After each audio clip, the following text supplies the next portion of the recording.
श्री साई नाथाय नमः। ओम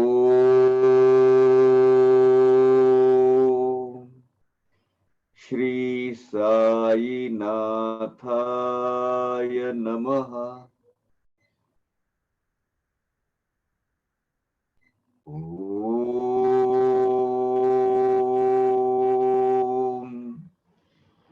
श्री साई नाथाय नमः। Om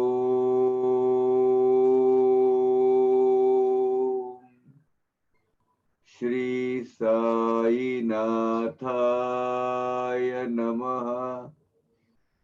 Om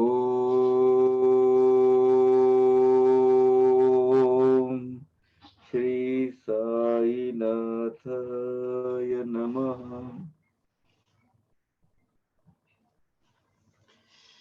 Chapter 22nd. It's a beautiful chapter, and I have got some personal attachment to it. Because this is the Leela happened with Bala Sahib Merikar and Kaka Sahib Merikar. Merikar, there is a small village, a sizable village in Ahmednagar district. When you go from Nagar to Aurangabad, there is one spot, junction called Pandripur. And from 10 kilometers, if you go just interior towards Shegaon, it's called Miri. And I belong to that particular village. I am from it. And this Kaka Sahib Merikar, Bala Sahib Merikar, Baba Sahib Merikar, Gopal Rao Merikar, Nath Rao Merikar, all those peoples, I have, as a childhood, as a child labor, we along with my mother, we have worked on a field and farm. Because why? Because ये जो है ना त्र्यंबक नारोन का जो है original उनको government ने वो जहागिरी दी थी। वो जहागिरी का गांव है, ये जागीरदार थे वहां के। अभी भी उनको सरनेम जहागीरदार ही बोलते हैं उनको। उनकी अभी भी just few months back I was there and सब प्रॉपर्टी है उनकी, बहुत सारी खेती है। पूरा गांव का जो रेवेन्यू है, रेवेन्यू कलेक्शन का उनको अधिकार दिए थे। सो उनके फार्म पर मैंने काम किया हूँ। ये फैमिली को मैं जानता हूँ। ऑफकोर्स काका साहब और बड़ा साहब उनको तो मैंने नहीं देखा, लेकिन बाबा साहब मेरिकर को, उनके जो सन है उनको मैंने देखा हूँ। ये वाज ए जज, सिविल जज, सेशन जज इन अहमदनगर। एंड अहमदनगर में उनका मेरिकर वाड़ा है अभी भी। उनके सब वारिस वहां रहते हैं। So I am closely attached to this. चलो स्टार्ट कर देते हैं।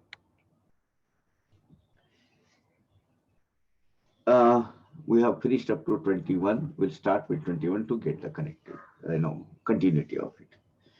ऐसे बाबा म्हणता डोई, दास गणू ने ठेविता पायी, गंगा यमुना योग उभय तोई, प्रकटल्या पाही ते ठाई।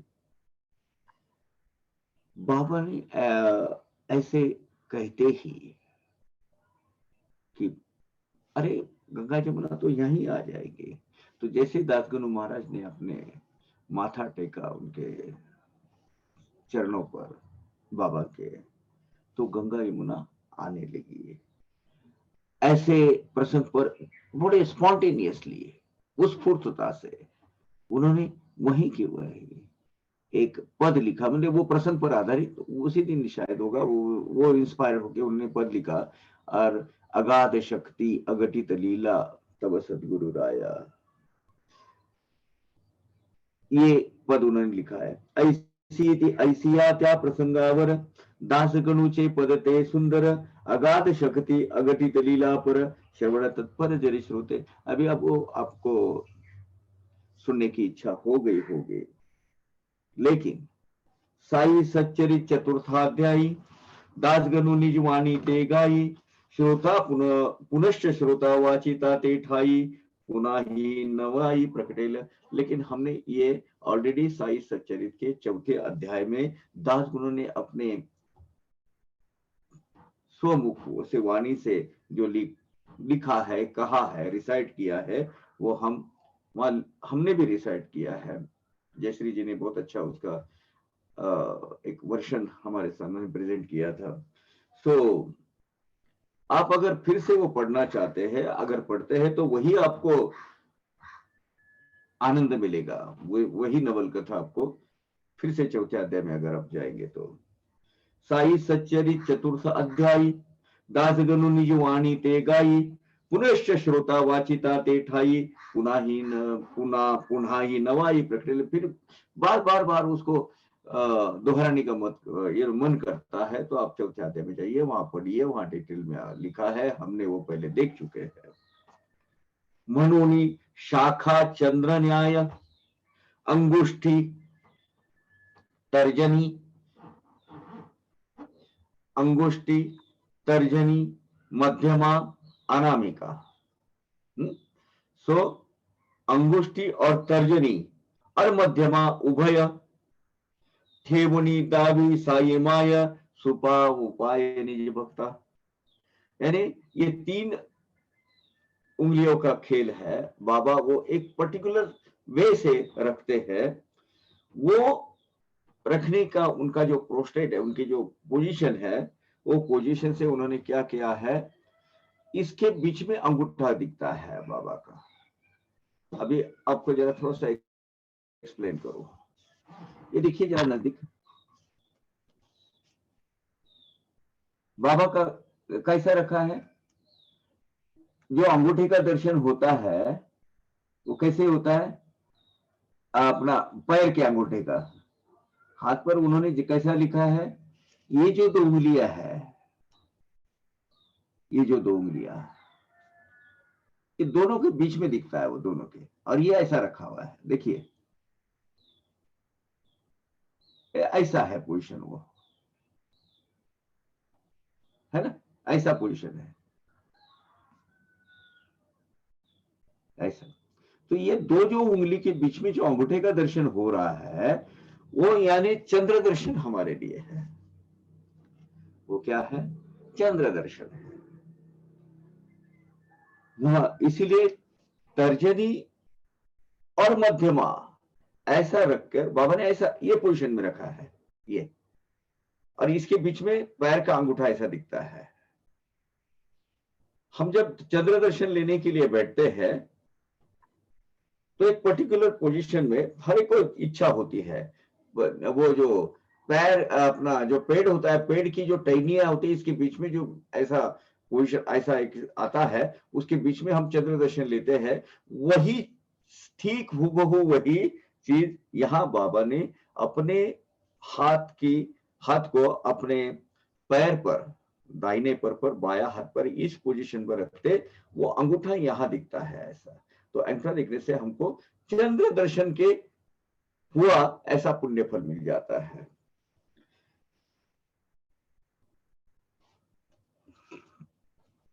यानी ये बहुत आसान तरीका बाबा ने हमें चंद्र दर्शन का बताया है। मणे होगुनी नीर अभिमान, सर्वाभूति घालवा खालवा मान, कराई का अंगुष्ठ ध्यान, सोपे साधन भक्ति चे। आप कुछ भी मत करो, बाबा ने एक सिंबॉलिक, एक पैराबोलिक लैंग्वेज हम हेमाडपंथ जी यूज कर रहे हैं। बाबा ने हमारी बहुत अच्छी सुविधा करके रखी है, कहीं कुछ भी नहीं रखो, बस वो अंगूठा जो है वो ध्यान उस पर केंद्रित करो। देखिए क्या पोजीशन है, वो अंगूठा पैर की पोजीशन कैसी है, मध्यमा कहां जा रही है, तर्जनी कहां रखी है, और मतलब बाएं हाथ का अंगूठा कहां है। तो अगर आप वो अंगूठे के जिस छेद पे देखेंगे तो वहां आपको चंद्र दर्शन दिखेगा, अर्ध यानी बीच का चांद वो दिखेगा। ये बाबा ने बहुत अच्छी एक सुविधा हमारे लिए करके रखी है, समझ। इसलिए आप कॉन्सेंट्रेट कीजिए और वहीं आपको देखने को मिलेगा। भक्ति का एक सादा सरल उपाय बाबा ने हमें बताया है। आता पूर्वील कथा अनुसंधान,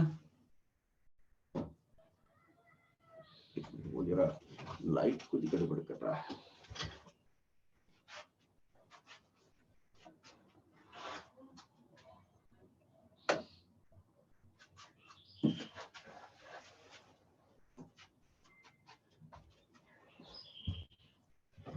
आता पूर्वील कथानुसंधान, जाहले भक्त अनुग्रह कथन, वो पुढील अपूर्व चरित्र श्रवण, अवधान पूर्ण परिशीजे।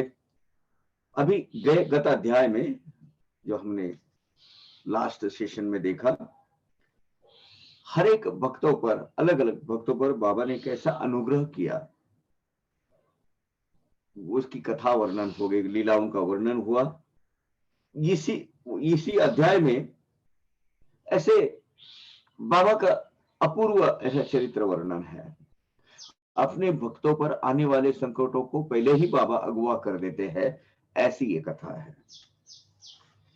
शिरडी जाहले पुण्य क्षेत्र, बाबाचे नीते अति पवित्र, यात्रा वाहे अहोरात्र, येती सत्पात्र पुण्यार्थी। अभी धीरे धीरे बाबा की महती बढ़ने लगी, बाबा की चर्चाएं इर्द गिर्द होने लगी। बाय माउथ पब्लिसिटी सब लोग उनके बारे में चर्चा करने लगी। तो एक शिरडी धीरे धीरे पावन तीर्थ क्षेत्र में, उसका तीर्थ क्षेत्र करके उभर आया। और इसके लिए क्या हुआ, जय तीर्थ क्षेत्र हो गया, यानी भीड़ होने लगी, भक्तों के तांता लग गया, भक्तों का बड़ी लंबी लंबी कतारें होने लगी। वहां पुण्यवान भाग्यवंत भक्त जो है बाबा को मिलने के लिए, बाबा के दर्शन के लिए शिरडी को आने लगे। इसीलिए वहां एक मेला का स्वरूप आ गया, यात्रा का स्वरूप आ गया। उधर एक हर रोज शिरडी में जैसे कि एक जश्न मनाया जा रहा है, उत्सव मनाया जा रहा है, ऐसा स्वरूप शिरडी को आ गया, क्योंकि वो पावन पवित्र ऐसा तीर्थ क्षेत्र में ट्रांसफर हो गया, उसका अपलिफ्टमेंट हो गया शिरडी का। एक छोटा सा देहात, लेकिन आज तो वो इंटरनेशनल लेवल पर जाकर बैठा है। दाही दिशासी जयासी साक्ष, पटून राहिली प्रत्यक्ष व अप्रत्यक्ष व परोक्ष, साई विषय हा कल्पवृक्ष, अवतरला प्रत्यक्ष शिरडीत। जिनका अस्तित्व, जिनका एग्जिस्टेंस पूरा 10 दिशाओं में है, 10 दिशाओं में भरा हुआ है, जिनके अस्तित्व की प्रतीति या अनुभूतियां हमें बिल्कुल पद पर आती है, पग पर आती है, क्षण क्षण में हमें मिलती है, ऐसे साई भगवान नाम का जो कल्पवृक्ष है, वो कल्पवृक्ष साक्षात शिरडी में प्रकट हुआ है। अकिंचन व संपत्तिमान, अकिंचन यानी गरीब, दरिद्र, पेनीलेस, व संपत्तिमान यानी अमीर, श्रीमंत, रईस। अकिंचन व संपत्तिमान, देखे समस्ता समसमान, दावनी काही अतिर्क विंदान, भक्त कल्याण साधी जो। बाबा क्या करते हैं? बाबा अपनी ऐसी लीलाएं दिखाते हैं, ऐसी अनप्रेडिक्टेड अघटित घटनाएं घटित करवाते हैं, और इस लीलाओं के माध्यम से जिनको अमीर और गरीब ऐसा फर्क नहीं करते हैं, अमीर और गरीब ऐसा फर्क न करते हुए दोनों को समान सरीखे भाव से, सरीखे दृष्टिकोण से, सरीखे एटीट्यूड से जो न्याय देते हैं, और भक्त कल्याण का हमेशा सोचते हैं, हित करते हैं, उसी भक्त कल्याण भक्तों को प्रदान करते हैं, ऐसे साई समर्थ महाराज है हमारे। कायती निश्चिम प्रेमळता, नैसर्गिक ज्ञान संपन्नता, तैसीच आत्यंतिक सर्वात्म भावता। धन्य अनुभविता भाग्यात। बाबा की वो सबके लिए समान आत्मीयता, समान ट्रीटमेंट, समान सबके लिए जो लगान है, लगाव है। और अब ये कोई कल्टीवेटेड या प्रोफेशनल या सिर्फ ऐसा बताने के लिए नहीं है, जैसे प्रोफेशनल गेस्चर या अफेयरेंस नहीं है, अकृत्रिम है, वेरी वेरी नेचुरल है। और कैसे है, ऐसा बिल्कुल महज एक करना है करके करना है ऐसा नहीं है, सप्रेम भाव है उसमें, एक खींच है, आर्द्रता है, लगन है। और बाबा कैसे है, स्वयंभू ज्ञान संपन्नता, natural resources of the treasure of the knowledge, treasure of ज्ञान, बाबा वो है। और इनका जो अपार प्रेम अपने भक्तों के प्रति है, उसकी क्या वर्णन करें। ऐसे बाबा हमारे बाबा है।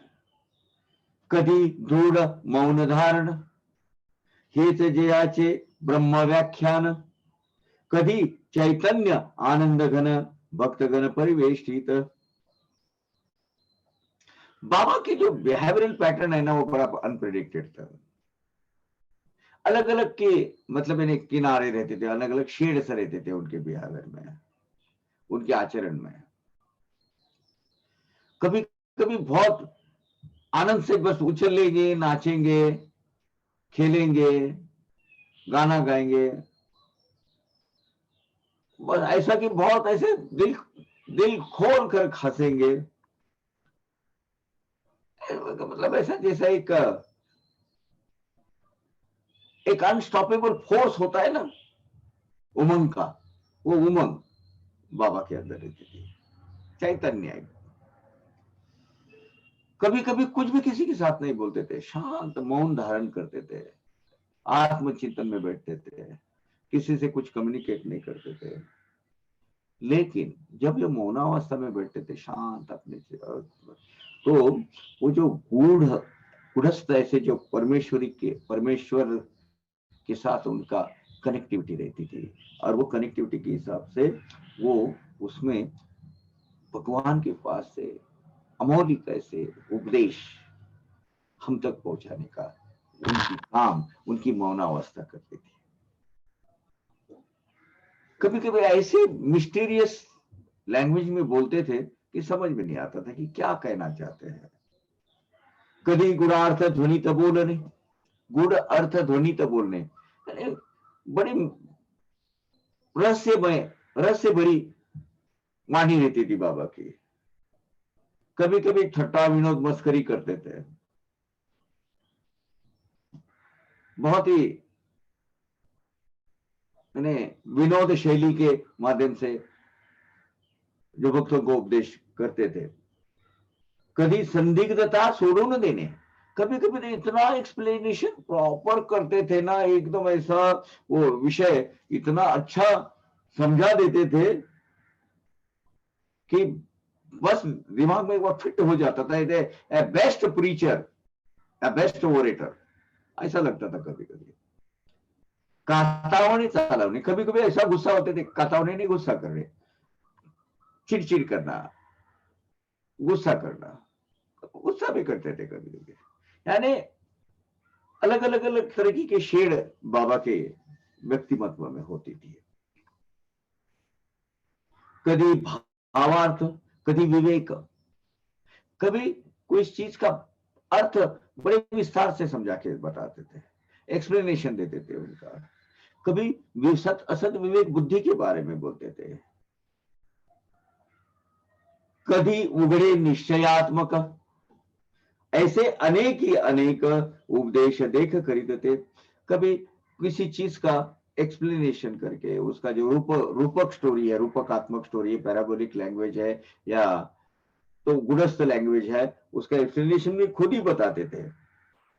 कभी कभी ऐसे डिटरमाइंड वे से, दृढ़ निश्चयात्मक, ऐसे निश्चय करके दृढ़, ऐसा क्या बोलते हैं, ये वेरी डिटरमाइंड वे से बाबा कभी कभी बोलते थे। और यूनिवर्सल ट्रूथ, ए अल्टीमेट ट्रूथ, उसका उपदेश अपने भक्तों को देते थे। ऐसे हे साई समर्थ आचरित, मनो मनो बुद्धि वाचातीत। ऐसे साई का बहुत कुछ नहीं बोल सकते, कभी किस तरीके का उनका बिहेवियरल पैटर्न रहेगा। अभी अभी बाबा आएंगे, अभी 2 घंटा अपना सेशन चालू है, उसमें क्या क्या होगा बोल नहीं सकते। Very very unpredictable. आप अंदाजा ही लगा सकते हैं, अंदाजा लगा ही नहीं सकते उनके बिहेवियर का। अपने मन बुद्धि और वाचा के परे है, वो समझने के परे है। अकड़ करनी, हमें नहीं समझ में आएगा ऐसी लीला, ऐसी कृति, ऐसी क्रिया बाबा करते थे। और कैसे अकड़ इमीडिएटली, जिसकी हमने कल्पना भी की नहीं होगी, इमीडिएटली वो सामने आ जाती थी। अनिज्ञार्थ,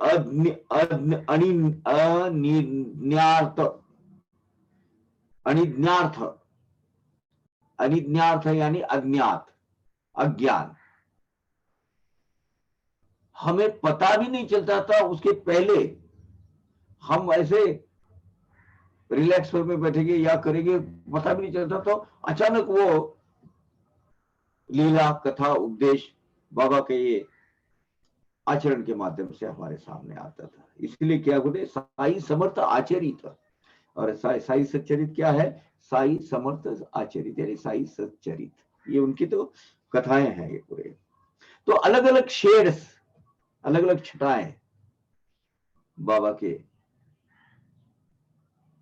पास जो भक्तगण बैठे थे, उनको अनुभूति उनकी आती थी। हमारे मन बुद्धि और वाचा के आकलन शक्ति के परे है वो, हम ग्रास्पिंग पावर के हमारे परे है वो सब। धनी न पुरे मुख अवलोकिता, धनी न पुरे संभाषण करिता, धनी न पुरे वार्ता परिषदा, आनंद चित्ता न समाये। बाबा का ऐसा एक बड़ा लुभावना जो स्वरूप है, हम लोग देखते थे बस ग्रास्पिंग करते बैठते थे। हेमाड़ पंत जी कहते हैं कि उनका जो सुंदर जो ऐसा स्वरूप है, वो बस एक तक निहारते हुए, देखते हुए को दिल करता था। अब क्या होगा, कैसे होगा, क्या होगा, बस एक साक्षीभूत रहना है, और देखने में बड़ा आनंद आ जाता था। कितना भी उनके वो मुख कमल पर देखते रहो, बाबा जब सामने हो गए तो इच्छा पूरी होती ही नहीं थी। हमेशा उनको एक तो ऐसा निहारते हुए देखने में मजा आ जाता था। मजा बोले तो उसी में आदमी व्यस्त रहता था। बाबा के बारे में कितना भी बोलो, मन भरता ही नहीं। बाबा के बारे में कुछ गपशप करते बैठो तो टाइम पूरता ही नहीं है। टाइम कब गया, इतना टाइम वो समझ में नहीं आता है, और तो भी मन तृप्त नहीं होता है। अभी भी दो भक्त एक दूसरे को आपस में मिलेंगे और बाबा के बारे में बोलने लगेंगे, कितना वक्त निकल जाएगा पता नहीं चलता। समय की पाबंदी नहीं रहती उसमें। बाबा के बारे में जब वार्तालाप करते हैं, संवाद करते हैं, एक दूसरे की गपशप करते हैं, बाबा को देखते रहने से वो जो आनंद मिलता है, आनंद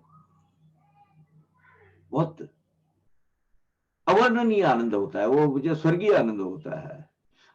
बाय द वे, शाम को अभी मेरे साई श्रद्धा सबूरी जो है, उसमें चंद्राताई बोरकर का ट्रैक चल रहा है। भार्गवी चिरमुले करके एक्टर है, वो चंद्राताई की कर रही है। बहुत लुभावना होता है। मैं 3-4 दिन से, मैं तो पार्ट हूँ तो वो प्रोजेक्ट का तो मुझे देखना ही पड़ता है, लेकिन बहुत ही अच्छी तरीके से है। चंद्राताई की बहुत अच्छी कथा चालू है। अगर आप देखते हैं तो जरूर देखिएगा, शाम को 7 से लेके 7:30 तक आपको आनंद मिलेगा। वो जो उसकी जो लड़की के भाव है, वही मुझे ये इस स्टैंजा में नजर आते हैं। कितना देखो और कितना नहीं, बाबा को ऐसा हो जाता है पूरा। मोजो ये तिल पर्जन्य धारा, बांधो विविल मोटे वारा, परिया साईच्या चमत्कारा, कवन मापारा मोजील। एक बार आकाश से गिरने वाली वर्षा के जो बिंदु है, वर्षा के जो धार है, वर्षा धारा है, वो शायद आप गिन सकेंगे। अभी वो एग्जैगरेशन है, ये अतिशयोक्ति है, ऐसा हो नहीं सकता। पर्जन्य धारा गिनने की किसके साथ होता है, वो एक बार पॉसिबल है। ये जो मारुत वायु, वो जो एक बार उसको भी हम अपने गठरी में बांध सकते हैं, पॉसिबल है, हो सकता है क्या नहीं, लेकिन वो भी एक साथ मुमकिन हो सकता है, होता है ना। अभी कॉम्प्रेस्ड ऑक्सीजन क्या है, वायु को बांध के रखने का ही है। परी, लेकिन ये साईं बाबा के चमत्कार जो है, जो लीला है, जो अचरज भरी कथाएं है, किसी के की बस की बात नहीं है। कवन मापारा मोजील, कौन उसको अपने परिमाण में, वेट एंड मेजरमेंट में, कोई से भी माध्यम में वो गिन सकेगा या नापतोल उसकी कर सकेगा? कोई नहीं नापतोल कर सकता है। सचे मिस्टीरियस, रहस्य भरी, गूढ़स्थ ऐसी कथाएं और वाणी बाबा की ऐसी रहती थी। असो आता पुढील कथा, साईची भक्त संरक्षणी चिंता तैसीच दुर्धर प्रसंग निवारकता, स्वस्थ चित्ता परिसावी। खैर ठीक है, अभी आप आगे बाबा अपने भक्तों का संरक्षण करने के लिए, और आगे भविष्य में आने वाले भविष्य का जो दुर्धर संकट है उसका पहले ही कैसे अगवा करते हैं और उसका निवारण भी करने के रास्ते भी खुद ही कैसे तय कर रखते हैं, ये ध्यान से सुनिएगा। हम अभी इंग्लिश वर्जन देखते हैं।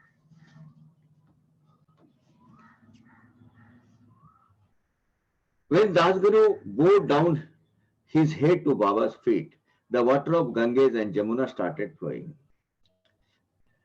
The devotees must have been anxious to hear the poem of Dasguru on the incidents, unimaginable power and previously happened deeds. Agada Shakti Agatita Leela. This poem is present as it is in the 4th chapter of biography of Sai Baba, this Sai Satcharit. The devotee will find it new even when it is read several times. One should like to hear the composition again and again. So Baba had made this arrangement to see the moon by holding the thumb of leg in second and middle finger of the hand, like moon visible from branches of tree. Shaka Chandra Nyaya. Baba had taught humbleness through this method. After becoming prideless and expressing humbleness to all, concentrate on this thumb. This is the easiest method of devotion. In the last chapter, the various blessings to devotees were described. Now listen to description of his biography in this chapter. Because of Sai Baba, Shirdi has become holy place. There are lines of devotees throughout the day and night. The lucky and persons of good deeds visit Shirdi, and it has become place of the pilgrimage center. The one who is omnipresent and who is felt everywhere directly or indirectly, Paroksha and Aparoksha. That Sai Bhagavant, the fabulous tree of heaven, Kalparuksha, which fulfills all desires, appeared, and he has appeared in Shirdi. Incarnation of Shirdi, of Bhagavan took place in Shirdi. He did as par all poor and rich people. The unknown and ununderstandable experiences are given to devotions for their welfare. Baba's intuitional equal treatment to all, the natural love, original knowledge source, and unparalleled love, how can it be described? There were different moods in his behavior. Sometimes it would be cascade of happiness and sometimes expressing energy in smiling mood. Sometimes he would observe silence, but there was advice in the silence also. His speech was mysterious. Nobody could understand inner meaning easily. Sometimes he would cut jokes, play mischief, sometimes explaining in plain language, and sometimes getting where where his different shades.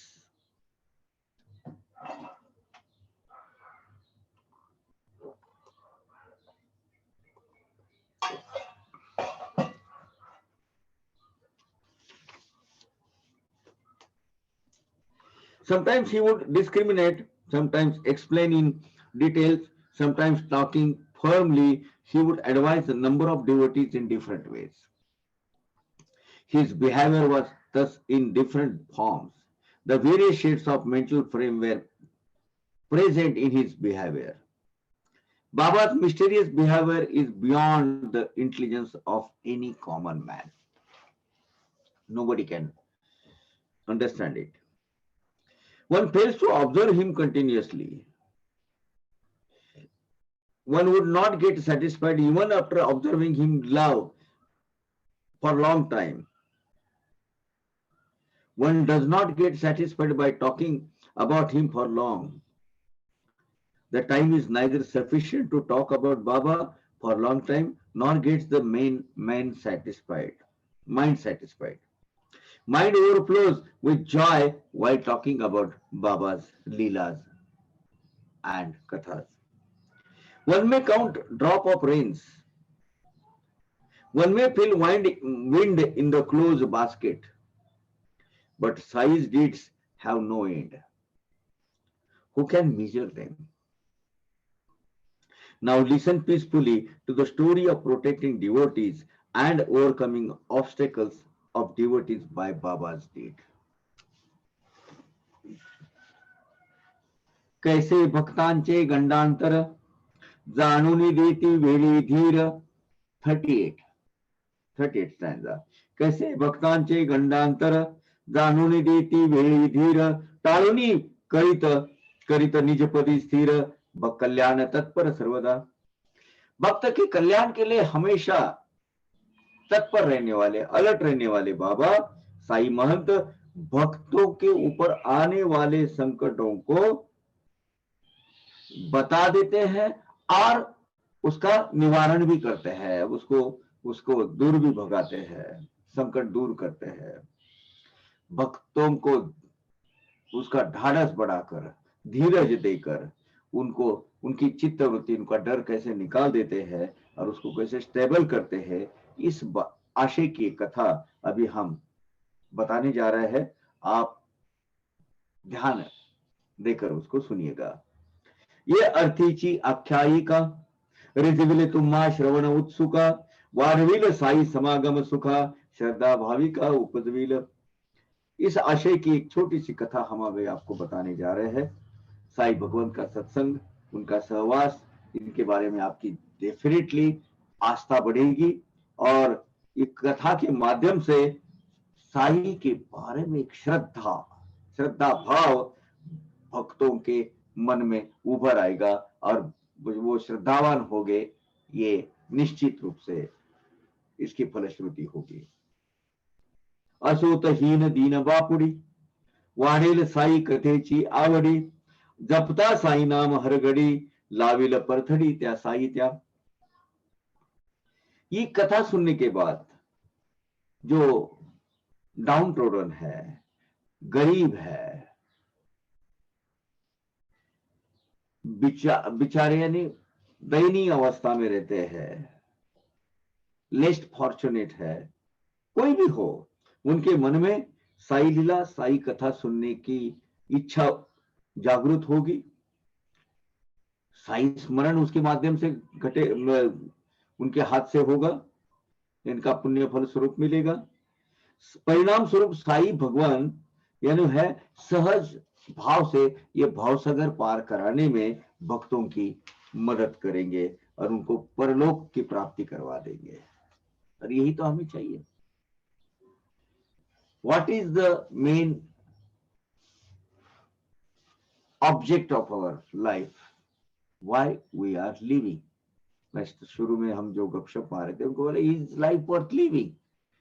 It is, if it is, we are living it for a permanent object, a उद्देश्य वो रख कर life जीते हैं तो life is worth living, because हमारे जो भोग है भोग भोग कर ही खत्म करके ही आगे की गति प्राप्त होनी है।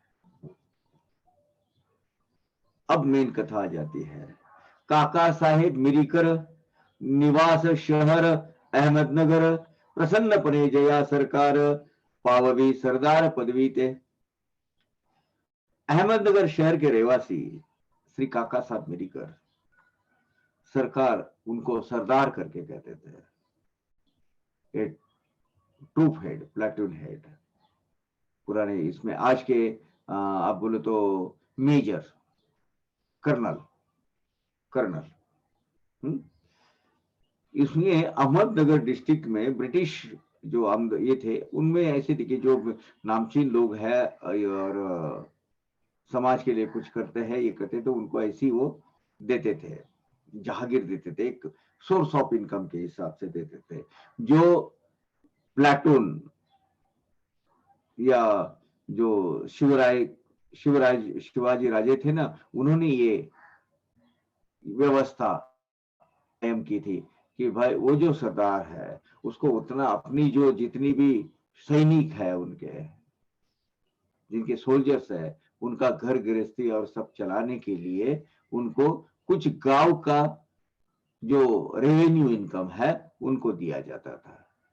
वैसे ही इनको ब्रिटिश आमदनी में दिया था। नाना साहब पेशवे के सामने साहब ये जो पेशवाई थी पुणे में उन्होंने भी दिया था, वो पूरी हिस्ट्री है, वो आपको बता देंगे वो है। ये जो है ब्रिटिश शासन ने उनको काका साहब मिरीकर को उनके पहले उनके इंसिस्टर को ही दी थी, त्र्यंबक नारो को ही दी थी। या ये गांव मिरी ये तालुका पाथरडी में आता है अहमदनगर, इनकी जागीरी दी थी। उनकी भी अभी भी उनकी खेती है, नगर में भी है, वो सब उनके वारिस वहां रहते हैं। चिरंजीव ही कव्य कर्तव्य तत्पर, कोपरगावचे मामलेदार, आस्था चितळीचे दौऱ्यावर आले शिर्डीवर दर्शना। अब इनके लड़के थे बाला साहब मिरीकर, एक काका साहब मिरीकर, दूसरे बाला साहब मिरीकर।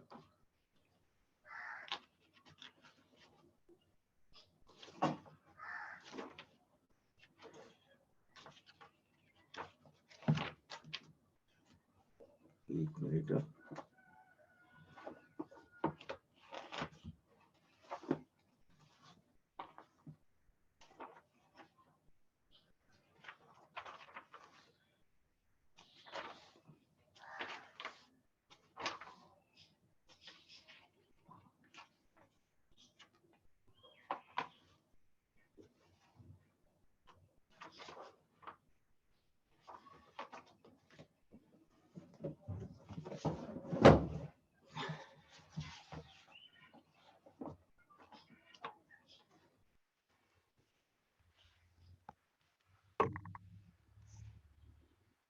ये बाला साहब मिरीकर है।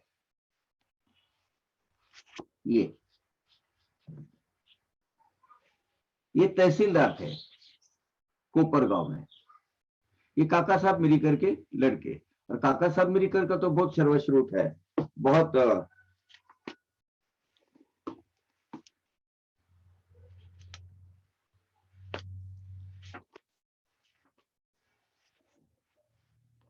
काका साहब मिरीकर का तो जगह जगह मिलता है, अपने पास भी है। तो बाला साहब मिरीकर, काका साहब मिरीकर, काका साहब के लड़के बाला साहब।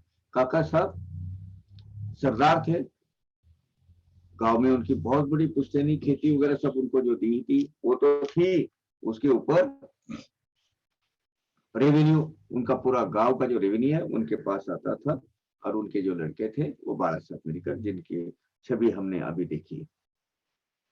चिरंजीव ही कर्तव्य तत्पर, कोपरगावचे मामलेदार, आस्था चितळीचे दौऱ्यावर आले शिर्डीवर दर्शना। तो ये जब कोपरगांव तालुका के जो तहसीलदार थे, अभी उस वक्त मामलेदार बोलते थे उनको, वो जब चिथड़ी, यानी चिथड़ी कहाँ है, शिरडी से बराबर डायगोनली आप शिरडी और राहता, राहता से आप सीधा जाएंगे तो वहां चिथड़ी गांव है। वो चिथड़ी गांव के ऑफिशियल जो टूर होता है उनका, दौरा दौरा बोलते हैं, वो उस पर विजिट पे, तब जब जा ही रहे कोपरगांव से चिथड़ी तो आते आते शिरडी के, पहले शिरडी में होके फिर आगे चिथड़ी में जाएंगे, ऐसा सोचकर उन्होंने पहले बाबा के दर्शन के लिए आए शिरडी में। मशिदीते जाऊन बसता, बाबांचे चरणी मस्तक ठेविता, क्षेम कुशल पुस्ता सवता, कथा वार्ता चालल्या। अब मस्जिद में बड़ा साहब जाके बैठ गए और बाबा के चरणों में उन्होंने मस्तक रखा, दर्शन लिए बाबा के, इधर उधर की बातें होने लगी, तब ऐसी बात करने लगी। बात, बहुत सारे लोग वहां बैठे हुए थे, माधवराव भी सामने थे उधर, सब मैंने नामचीन जो जितने भी भक्त है अपने भक्त श्रेष्ठगण वहां बैठे हुए थे। तो जैसे बाला साहब आ गए, मस्जिद माई में गए, द्वारका माई में बाबा के दर्शन लिए और बाजू में बैठ गए और कैसा चल रहा है, क्या चल रहा है, बातें हो रही थी। होती तेथे बरी मंडळ, बरीच मंडळी, माधवराव ही होते जवळी, कथामृताची ते नवाळी, अवधान श्री विजय। और इस वक्त बाबा की वो जो कथा हुई है, सब बैठे थे, माधवराव भी थे, और अभी जो कथामृत अभी हमें सुनने को मिलने वाला है, या हम जो अनुभूति लेने वाले हैं, उसकी अवधान देकर सुनिए, अवधान तत्पर होकर सुनिए क्या है उसका कहना है। कैसी भावी संकट सूचना, सोपाय तन निवारण योजना, करुणित कैसे द्रक्षित भक्त जना, अघटित घटना बाबा की। अभी यहां उन्होंने वो सूचना दी है बाबा ने कि तुझ पर क्या संकट आने वाला है, इसकी सूचना बाबा ने यह दी, और उसका उपाय क्या है, उसका वो जो संकट है उसका निवारण करने के लिए जो उसके ऊपर क्या उपयोग उपाय कर सकते हैं, वो उपाय, उसकी योजना भी बाबा ने वहां बना दी। और ऐसा करके अपने भक्तों का संकट कैसे, भक्तों को संकटों से कैसे बचाते थे बाबा, ये अजीब लीला है बाबा के लिए, सही में अजीब है। मतलब आप देखिए कि किस तरीके से वहां वर्णित की गई कथा। बाबा मेरी करा सते ठाया, पुस्ती प्रश्न पहानवलाई ते ठाई, पुस्ती प्रश्न पहानवलाई, अहो ती आमची द्वारका, आपुली द्वारका माहे, आहे का ठावी तुम्हाते। अचानक बाबा बोले, अरे अपनी वो द्वारका माई है ना, ये है क्या, आपको पता, आपको पता है? जैसे थोड़ा सा गुरस्थ भाषा रहती थी उनको। अब वहां द्वारका माई में बैठे हैं, मस्जिद माई में बैठे, सब गपशप हो रहे थे, और उनको बोले, ओ वो आपको द्वारका माई मालूम है? हाँ, अपनी वो पता है क्या आपको?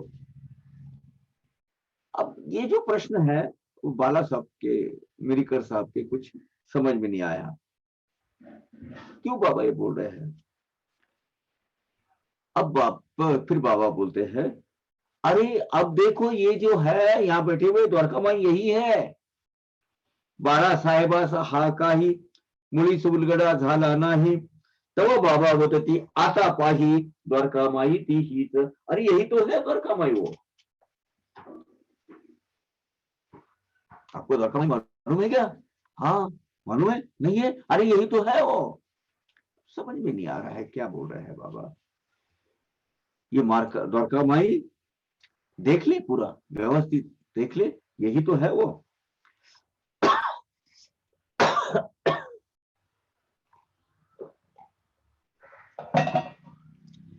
हीच आपुली द्वारका माता, यही तो है द्वारका माई हमारी, ये हमारी माता है। ये मशीदीचे या अंकी बेचता, ये मशीद माई में, ये द्वारका माई में जो इसके सहारे बैठता है, जो इसके आश्रय में आता है, लेकुरा देई ती निर्भयता, उसकी भय भीति पूरी निकल जाती है, उसको आने वाले उसके संकट पर उसको कोई आश नहीं आने देती, अपने भक्तों का रक्षण करने वाली ये द्वारका माता है। चिंतेची वार्ता नुरीची, उसमें चिंता करने की कोई बात नहीं है। क्यों कैसे बोल रहे बाबा? अरे यही तो अपनी द्वारका माता है, यही अपनी माँ है।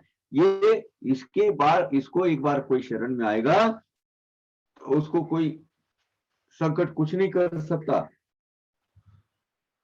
चिंता ही करने की कोई बात ही नहीं रहती वहां। मोठी कृपाळू ही मशीदमाई, भोळ्या भाविकाची ही आई, कोणीही कोणी कसाही पडो अपाई, करी लेती ठाईच रक्षण। अरे ये मजीद भाई बहुत दयालु है, बहुत कृपालु है। हम मेरे जो भोले भक्तगण है, ये उसकी माता है, ये आई माँ है उनकी। कौन सा भी भक्तगण, कौन सा भी आदमी जब इसके शरण में आता है, कौन से भी संकटों से क्यों घिरा न हो, ये उसका संरक्षण करती है, ये रक्षण करती है द्वारका माता। और ये आज भी हमें इसकी अनुभूति आती है। ये बहुत बड़ी ये जो ही मोठी कृपाळू ही मशीद भाई is signature line, one of the best stanza, best वो भी सिलेक्टेड जो वेंचे बोलते हैं, वेंचे यानी सिलेक्टेड जो स्टैंजा है उसमें से है। ये लिख के रखते जाइए या अंडरलाइन करते जाइएगा इसको। एकदा हिचे अंकी जो बैसला, एकदा हिचे जो अंकी बैसला, बेडा तयाचा पार झाला, सावलीत हिचे जो पौडला, तो आरूढला सुखासनी। अरे इसकी छत्र छाया में जो बैठेगा वो सुख के आसन पे बैठ जाएगा। एक बार इसके पास, इसके गोद में बैठ गया तो उसका बेड़ा पार हो गया, समझ ले। अब बाबा ये क्यों कह रहे हैं समझ में नहीं आ रहा। उसका पहले बैकग्राउंड वगैरह किसी को कुछ भी नहीं मालूम। एक बार इसके शरण में जो आया, इसके गोद में जो आके बैठ गया, इसके आंगन में जो बैठ गया, उसका उसके छत के तले जो बैठा, उसका बेड़ा पार हो गया, समझ ले। और इसके छाया में, इसकी छत्र छाया में एक बार जो पहुंच लाने सो गया, तो वो सुख की नींद लेता है, सुख के आसन पर आरूढ़ हो जाता है, बैठ जाता है। चिंता नहीं कर तू।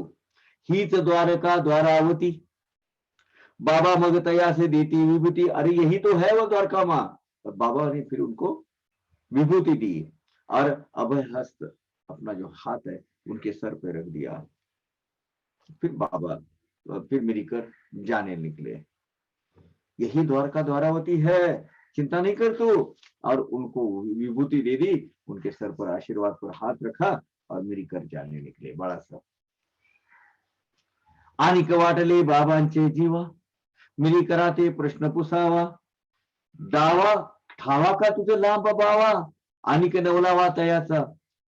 फिर बाबा ने जाते वो मिली कर जाने के लिए उठने लगे, तब बाबा ने बोला, उनको और एक सवाल पूछा, प्रश्न पूछा उन्होंने, तुझे वो लाम बावा मालूम है क्या? लंबा बावा जो होता है, और वो कैसे, क्या लाम बावा यानी लंबा सर। बाबा हाथ करके बताया, वो अभी आएगा आगे। और वो क्या होता है, कैसे होता है, पता है क्या तुझे?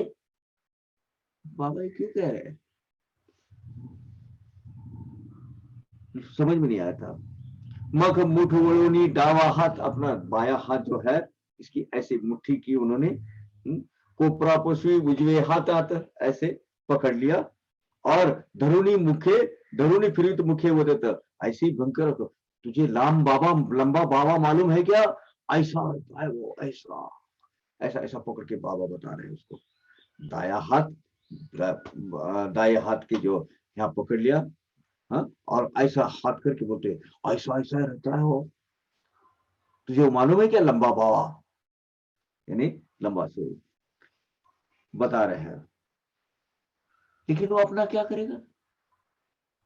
परितो काय करीतो आपने, आपण द्वारका माईची पिल्ले, कोणा न उमगे तिचे केले, कौतुक गुगले पावे। लेकिन वो हमारा क्या करेगा? बाबा ही बता रहे, बाबा ही सबको बता रहे कि तुझे वो लंबा बाबा मालूम होता है, मालूम है तुझे? हाँ, लेकिन वो हमारा क्या करेगा? हमारा कुछ नहीं करेगा। हम तो द्वारका माई के बच्चे हैं, उसकी करनी द्वारका माई को मालूम है बाबा। चलिए द्वारका माई सर्वश्रेष्ठ परमेश्वर उसको, बड़ा फकीर।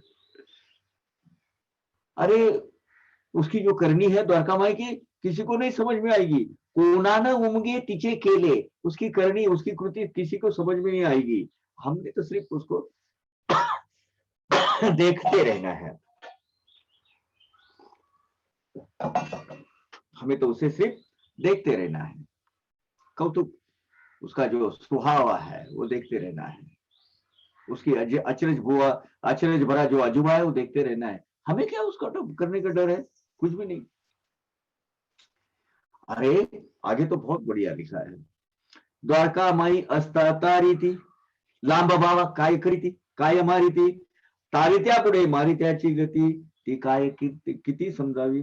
अरे द्वारका माई अपनी तारनहार है, द्वारका माई अपनी रक्षण करता है, तो वो लंबा बाबा क्या करेगा? कुछ नहीं करेगा। अरे जो हमें संभालने वाली, वो बोलते हैं ना, देव तारी त्याला कौन मारी, यानी देव अगर भगवान जिसका संरक्षण करता है उसका कोई कुछ बिगाड़ नहीं सकता। द्वारका माई उसको समझ लेगी, अपने का क्या उसका। ये जो सब चीजें हैं जो बाबा बोल रहे हैं, यही प्रसंग पर यही वो क्यों कह रहे हैं। याच प्रसंगी हा खुलासा, बाबांनी का करावा ऐसा, मेरी कराशी संबंध कैसा, लागली जिज्ञासा सकड़ी का। अब बाबा ने ये सब बोला है इसी प्रसंग पर, इसी समय पर वो क्यों कहा, इतना डिटेल में क्यों कहा, और बाला साहब का ये लीला से क्या संबंध है? कुछ ना कुछ तो है। सबको क्यूरियोसिटी बढ़ गई, सबकी उत्सुकता लगी, कुछ ना कुछ तो रहस्य है इसमें। बाला साहब के संबंध में बाबा ये कह रहे हैं, वो लंबा बाबा बता रहे हैं, ये कर रहे हैं, इसी वक्त क्यों बता रहे हैं वो? लेकिन बाबा को कौन पूछे पूछ नहीं सकते। बाबा से पुसाया नाही धीर, तैसे चरणी ठेवून शिर, तिथळीस जावया झाला उशीर, म्हणून मिरीकर उतरले। अभी चिथली के आगे वो गवर्नमेंट सरकारी काम पर थे, दर्शन के लिए आए और रास्ते पे चले तो उनको जरा आगे देर हो रही थी, तो वैसे बाबा के चरणों में माथा नवाए उन्होंने, माथा टेक कर फिर चिथली जाने के लिए द्वारका माई की सीढ़ियां उतरने लगे। होते माधवराव बरोबरी, दोघे जो पहुंचले मंडप द्वारी। जैसे वो सीढ़ियां उतार कर आगे का जो प्रांगण है, जो सभा मंडप है द्वारका माई के सामने का, आज भी हम देखते हैं, जैसे वो गेट पर आने लगे ना, माधवराव को बाबा ने वापस कोई बुला लिया। माधवरावास बाबा माघारी, ये क्षण भरी म्हणाले। बाबा ने माधवराव को वापस बुला लिया। अब बोले इधर इधर जरा इधर, और कहा, म्हणते श्यामा तू ही तयारी, करी जाई त्याचे बरोबरी, मारून ये चिथलीची फेरी, मौज भारी येईल। श्यामा तू काम कर, उनके साथ चिथली जा, एक चिथली का चक्कर मार के आ जा, ये तुझे एक अनुभूति आएगी, तुझे भी मजा आ जाएगा उसमें। जा, चल जा, एक घूम फिर के आ जा, मजा करके आ जा। बाबा मजीद भाई में चलकर गए थे श्यामा, वो फिर मजीद भाई से नीचे उतर गए, और श्यामा तात्काळ श्यामा खाली उतरला, मिरी करा सन्निध आला, म्हणे आपने टांग्यात मधला इन्हें चितलेला आहे की। उन्होंने जैसे वो आए, बाबा साहब मिरीकर के पास गए और उनको बोले कि भाई बाबा की आज्ञा है, आपके साथ मुझे आपके टांगे में सवार होकर शिरडी आना है, बाबा की आज्ञा है, अभी घर को जाता हूं, घरी जाऊन करीतो तयारी, हो हा आलो जाना सत्वरी, बाबा म्हणती तुम्हा बरोबरी चितळीवरी जावे म्या। अभी अभी भी मैं जाकर घर में तैयारी होके आता हूँ, कुछ कपड़ा लेता हूँ। अभी यूं गया यूं आया, सत्वर आ गया। बाबा ने आज्ञा की है कि आपके साथ मुझे चिथली गांव तक जाना है। अब श्यामा का देखिए, एक बार बाबा ने कह दिया तो सुरू नाही.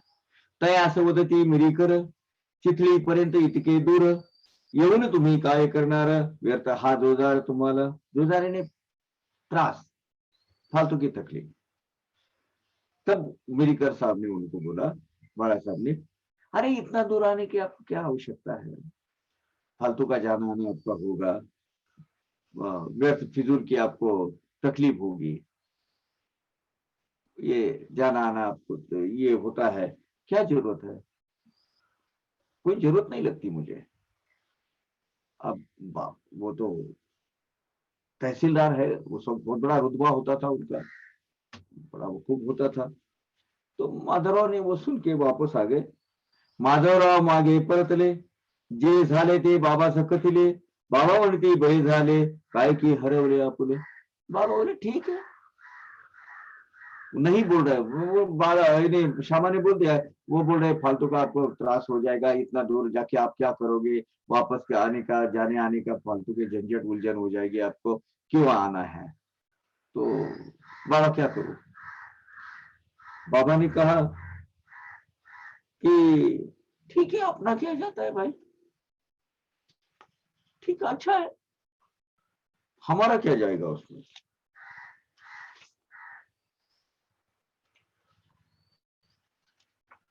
हमारी कोई ये अगर वो नहीं कहता है तो मत जा. मंत्र, तीर्थ, द्विज, देव, दैवज्ञ, वैद्य की गुरुराव, यांच्या ठाई जैसा भाव तैसाच उद्भव फलांचा. अभी सुनिए कौन कौन. अपनी आस्था, अपनी श्रद्धा जो स्थान पर होती है, जिस प्रमाण की वो श्रद्धा होती है, वैसा ही उसका फल मिलता है. मंत्र, मंत्रोच्चार में एक सामर्थ्यता होती है, उसमें एक ताकत होती है, एनर्जी होती है, पॉजिटिव एनर्जी होती है, और हमारा भला करते हैं, इसलिए मंत्रोच्चार करते हैं. तो आपकी वो मंत्र के प्रति जो निष्ठा है, जो आस्था है, उसके हिसाब से आपको फलश्रुति मिलेगी. सिर्फ अपना बोलते बोलते चलेंगे ओम भूर्भुवस्सुवः तत्सवितुर्वरेण्यं भर्गो देवस्य धीमहि तन्नो प्रचोदयात्. बस बोलते जाएंगे तो उसमें आस्था नहीं रहेगी. लेकिन आसन लेकर गंभीर रूप से ध्यान कर जब आप गायत्री मंत्र पढ़ेंगे, ओम भूर्भुवस्सुवः तत्सवितुर्वरेण्यं भर्गो देवस्य धीमहि धियो यो न प्रचोदयात्. आप बोलते जाइए. वाणी की शुद्धता, आत्मा की शुद्धता, देह की शुद्धता, विचारों की शुद्धता, बॉडी माइंड सोल सब शुद्धता हो जाती है. मंत्र के उपचार आपका जैसी आस्था है वैसे हिसाब से फलश्रुति मिलेगी. तीर्थ क्षेत्र में आप नहीं, शिरडी में मुझे जाने के बाद मेरा सब ठीक हो जाता है, ये आपकी आस्था है.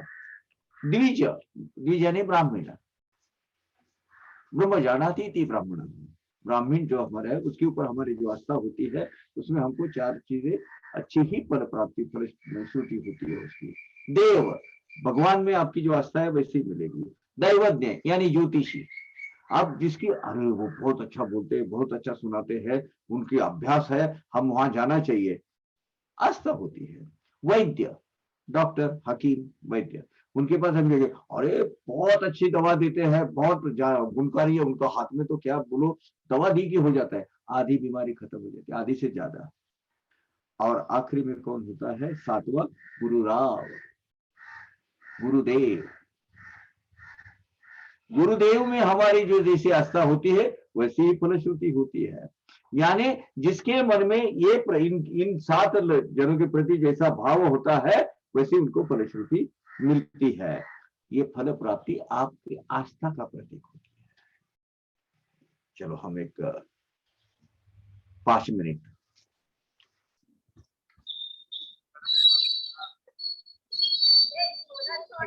Yes.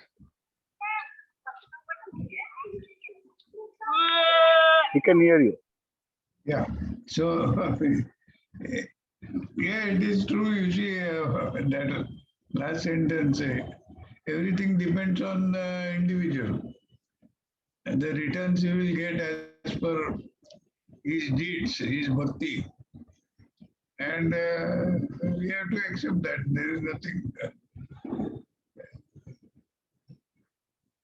You see, it it matters with the individual because see, each one does his bhakti his own way, and he is contented that whatever best I can do, I have done. So, and according to me, it is good enough. You see, every individual is different. So, one should go about. See, only recently Hanuman Jayanti had taken place. So I went through some articles on devotees of Hanuman, and you see that is also true. Whatever is there, of course while I was going that I remember my dad. See, for me the so-called uh, model is for me is my dad. You see the Bhakti model. You see, he also realized that when he was after watching that Kafni and it was getting heavier and heavier. So he also remembered Hanumanji because Hanuman is the deity of strength. So when you want a strength in your body, you pray Hanuman. It's about natural. I mean, we Hindu people are we have learned while we grew all these things. So that is that. If, of course, Sai is such a deity that he is easy to get. Sai pleases very fast and he gives a return very fast. And his teachings have been very simple, though it is difficult to follow, but simple. So today people are following Sai as a deity. There is nothing wrong in that, you see. And all Sai devotees will understand and appreciate and also accept because they must be getting all sorts of experiences. And, the life goes on, you see. Pawar Kaka is telling about Sri Sai Satcharitra. I also recently went through some of the Sai devotees'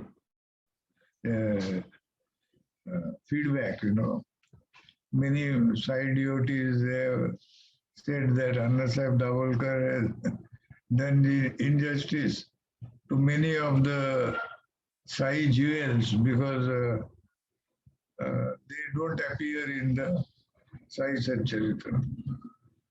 You see, they should not take it that way, according to me. Annasaheb did whatever that his career that went his way. He did his best as per that.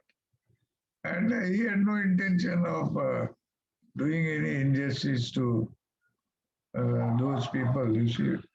Probably he has not come across them because his span of Sai association has been limited for just about 10, 15 years. And those also the last 10, 15 years of Sai's existence, you see. Prior to that, he was not knowing. So, what is not known, he has not pinned down. That doesn't mean he's doing any injustice to those people. You see, all of them, they had Sai association as per their punya. You know. See, this what is this punya is important. So there is nothing like injustice or not appearing in Sai Satcharitra means injustice. No, it is not so. I mean, this is my opinion. See, all Sai devotees are same. For example, today's Sai devotees are not appearing in Sai Satcharitra. Does it mean that they have to be demeaned? No. They are also to be equally appreciated. So I am of that opinion, you see. I don't believe in all these things.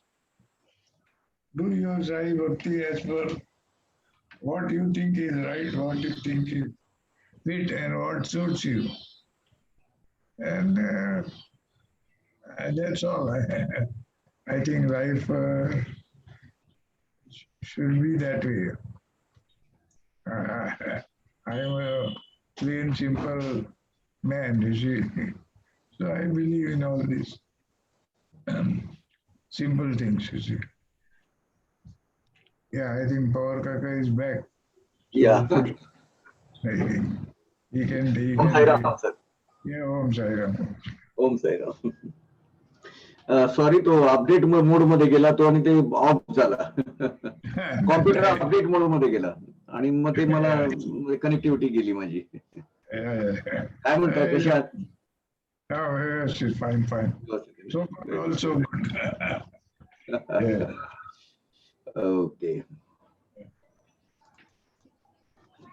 Yeah, you carry on. So, shall we start or any incomplete things, because my computer went into update mode and I could not connect with you. Now it is properly okay. I think Virendra is done with this. Haji? He has done with his talk. You can continue. I think. Okay.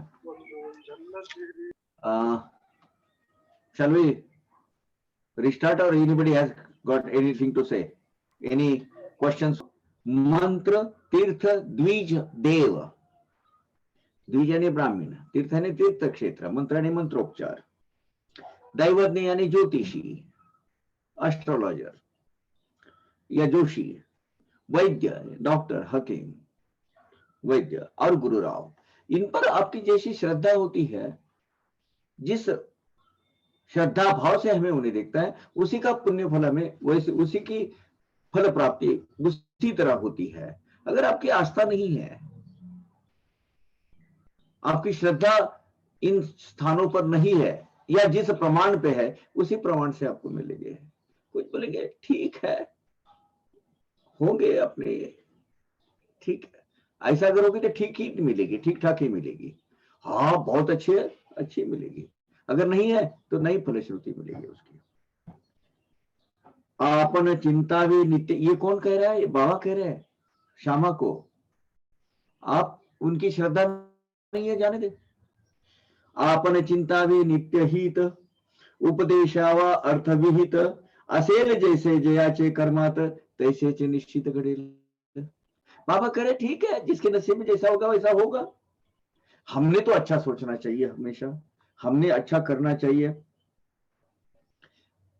उसका जो विहित अर्थ है, जो अपेक्षित अर्थ है, वो हमने बताना हमारा काम है. लेकिन उनके कर्म में अगर वैसा है, अभी देखिए इसमें क्या हो रहा है. बाबा की ये जो लीला, बाबा जो कहा है, उसका सीरियसनेस मेरी करजी को आया नहीं है. कुछ ना कुछ तो है, इसका सीरियसनेस नहीं आया. वो एडमिनिस्ट्रेटिव काम में है, उनका एनालिटिकल माइंड उसी में बिजी है. ऐसा नहीं कि वो श्रद्धावान नहीं थे. बाबा की बहुत अच्छी कृपा थी बाला साहब मेरिकर. उनको बाबा ने दिए कुछ चंद रुपये वगैरह अभी भी उनके नगर के मेरिकरवाड़ा में है. वो जो वो नाने देते थे बाबा, रुपया के सिक्के वगैरह है. तो लेकिन वो श्रद्धा होने के लिए कुछ अनुभूतियां जरूरी होती है कुछ भक्तों के लिए. यहां वो उतने डीप डेंसिटी में नहीं गई थी. बाबा के कहने का मतितार्थ भले नहीं समझ में आवे, लेकिन टोटल सरेंडर होना चाहिए ना, वो नहीं हुआ था। तो बाबा ने क्या, अरे भाई ठीक है, वो नहीं बोलता है तो जाने दे, हमने तो किस सबका अच्छा होना करना चाहिए, उपदेश की 4 बातें बोलनी चाहिए। अब उनका कर्म अगर लेता है तो कर्मों में उनको होना ही है, तो वैसा ही घटेगा, कैसे से निश्चित घटे उनके कर्म में। अभी क्या हुआ, ये भक्तों पर आने वाला संकट जो है, ये संकट का पहले ही सूचना, प्री अलर्टनेस बाबा ने दी हुई है, लेकिन उसका सीरियसनेस उनको मालूम नहीं है। तो बाबा कह रहे हैं, क्या कह रहे, भाई ठीक है, जैसा घटित होना है वैसा होगा, जाने अपना क्या जाएगा उसमें, जाने दे, नहीं बोलता है तो नहीं रहने दो। इतने में इमीडिएटली स्पार्क हो गया मेरीकर साहब को, अरे कुछ गड़बड़ है, इतक्यात मेरीकर शंकले पाहिजेत बाबांचे शब्द मानिले, माधवर आवाज हळूच खुणविले, चला म्हणाले चितळीला। बाद में उनकी ट्यूबलाइट, चितड़ीकर अपने मेरीकर साहब बोले, आ जाओ जाना है, क्योंकि उनके मन में शंका आई, बाबा ने कहा है लेके जाना है, मतलब कुछ उद्देश्य इसके पीछे जरूर है, आज हमें पता नहीं लिए, अभी पता नहीं है, लेकिन उद्देश्य है। तो उन्होंने बोला, आओ बाबा, श्यामा मधुरो, चलो चलो साथ में चलते हैं, बाबा ने कहा है। तो उनके पास नजदीक गए, तो श्यामा आज्ञा के पालक, इस जो कथा में ना, श्यामा ये कैरेक्टर बाबा के कहने के बाहर नहीं है। अभी क्या बोलते हो देखो, मग ते म्हणती थांबा येतो, पुन्हा बाबांची अनुज्ञा घेतो। बाबा ने नहीं कहा है, आपने बोला मना कर दिया, मैंने बाबा को बोल दिया, बाबा ने बोला ठीक है, उनको जाना है जाने दे। अब अगर मुझे आपके साथ आप लेके जा रहे हो तो मुझे फिर से बाबा को पूछना पड़ेगा, मैं बाबा के पास जाता हूं, उनकी आज्ञा लेता हूं। मग ते म्हणती थांबा येतो, पुन्हा बाबांची अनुज्ञा घेतो, हो म्हणता ती क्षणीच परततो, आताच परत येतो माघारा। अगर उन्होंने फिर से बोले कि जा तू, हाँ बोलते हैं, तो मैं इमीडिएटली अभी आया, आपके साथ ही जाने को निकल जाता हूं।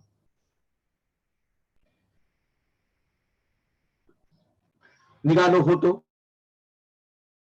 तुम्ही परतविले, बाबा म्हणाले बरे झाले, काय आपुले त्यात हरवले, स्वस्त बसविले मज लागे। मैं तो आपके पास आने को निकल गया था,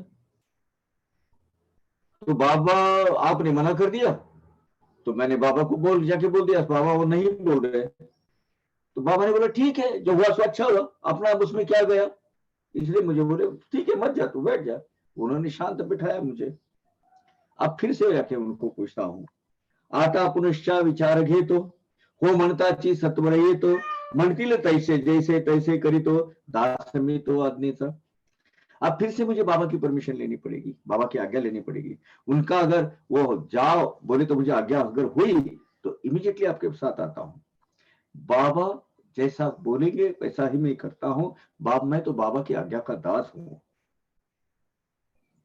कुछ ना कुछ हमें मिलता है, क्या करना है, बाबा ने जैसा बोला है वैसा करना है बस, बाबा के आगे के बाहर जाना नहीं। बाबा ने जैसा कहा है, बाबा के आगे के बाहर नहीं जाना, ये श्यामा हमको सीख देते हैं यार। उठ बोले उठ, बैठ बोले बैठ, तो अपना दिमाग ही नहीं चला रहेगा। अपना दिमाग चलाओगे तो फिर क्या होता है, हाँ शॉर्टकट्स, बाबा को शॉर्टकट पसंद नहीं है। यहां तक हम रुकते हैं, इंग्लिश वर्जन ले लेते हैं। Now listen peacefully to the story of protecting devotees and overcoming obstacles and devotees by Baba's deeds. He was aware of the obstacles of the devotees in advance and used to overcome them as he was always aware of welfare of devotees. Listen to the story, how he encouraged his devotees by keeping calm their mental frame. You will be absorbed in listening this story. It will increase your desire to have company with Sai Bhagwan. With this story, your faith in Sai Baba will definitely increase. On listening to this story, the desire to listen to his stories will increase. The desire will get increased. Whether you are poor or downtrodden, as a result, you will be liberated from ocean of family life, Bhavasagar, in which we live in bondage and materialistic world, which is never better than any prisoner serving few years term in prison. Yeah, सही बात है. For blunders one has done in the past. Sri Kaka Saheb Mirikar from Ahmednagar was honored as a lord by government, landlord.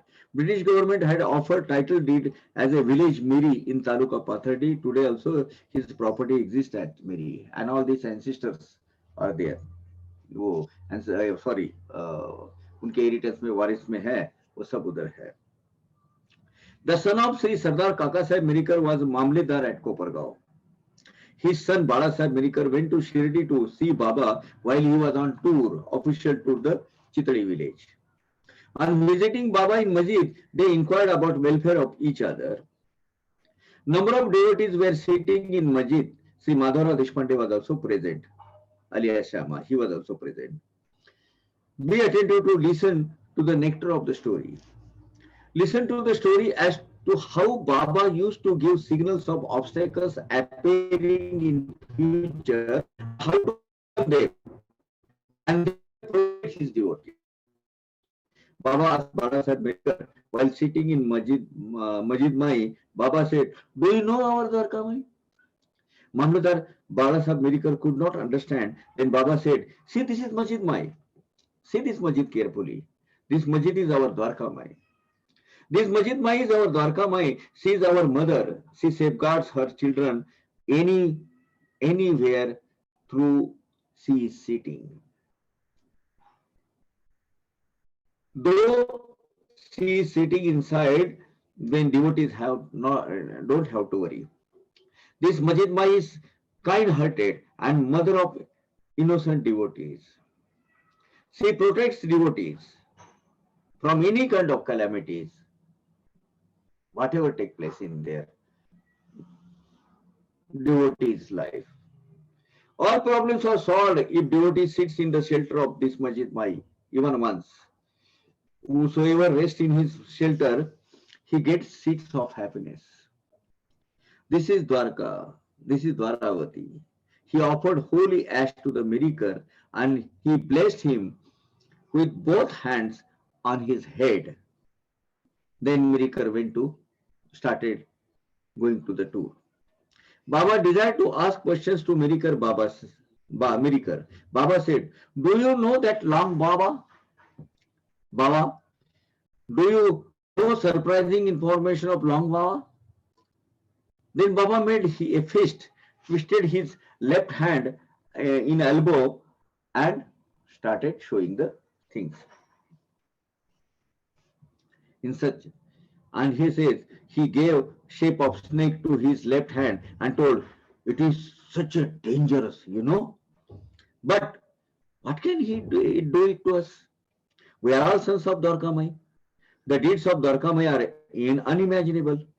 Her method of protecting us should be seen and observed as an observer.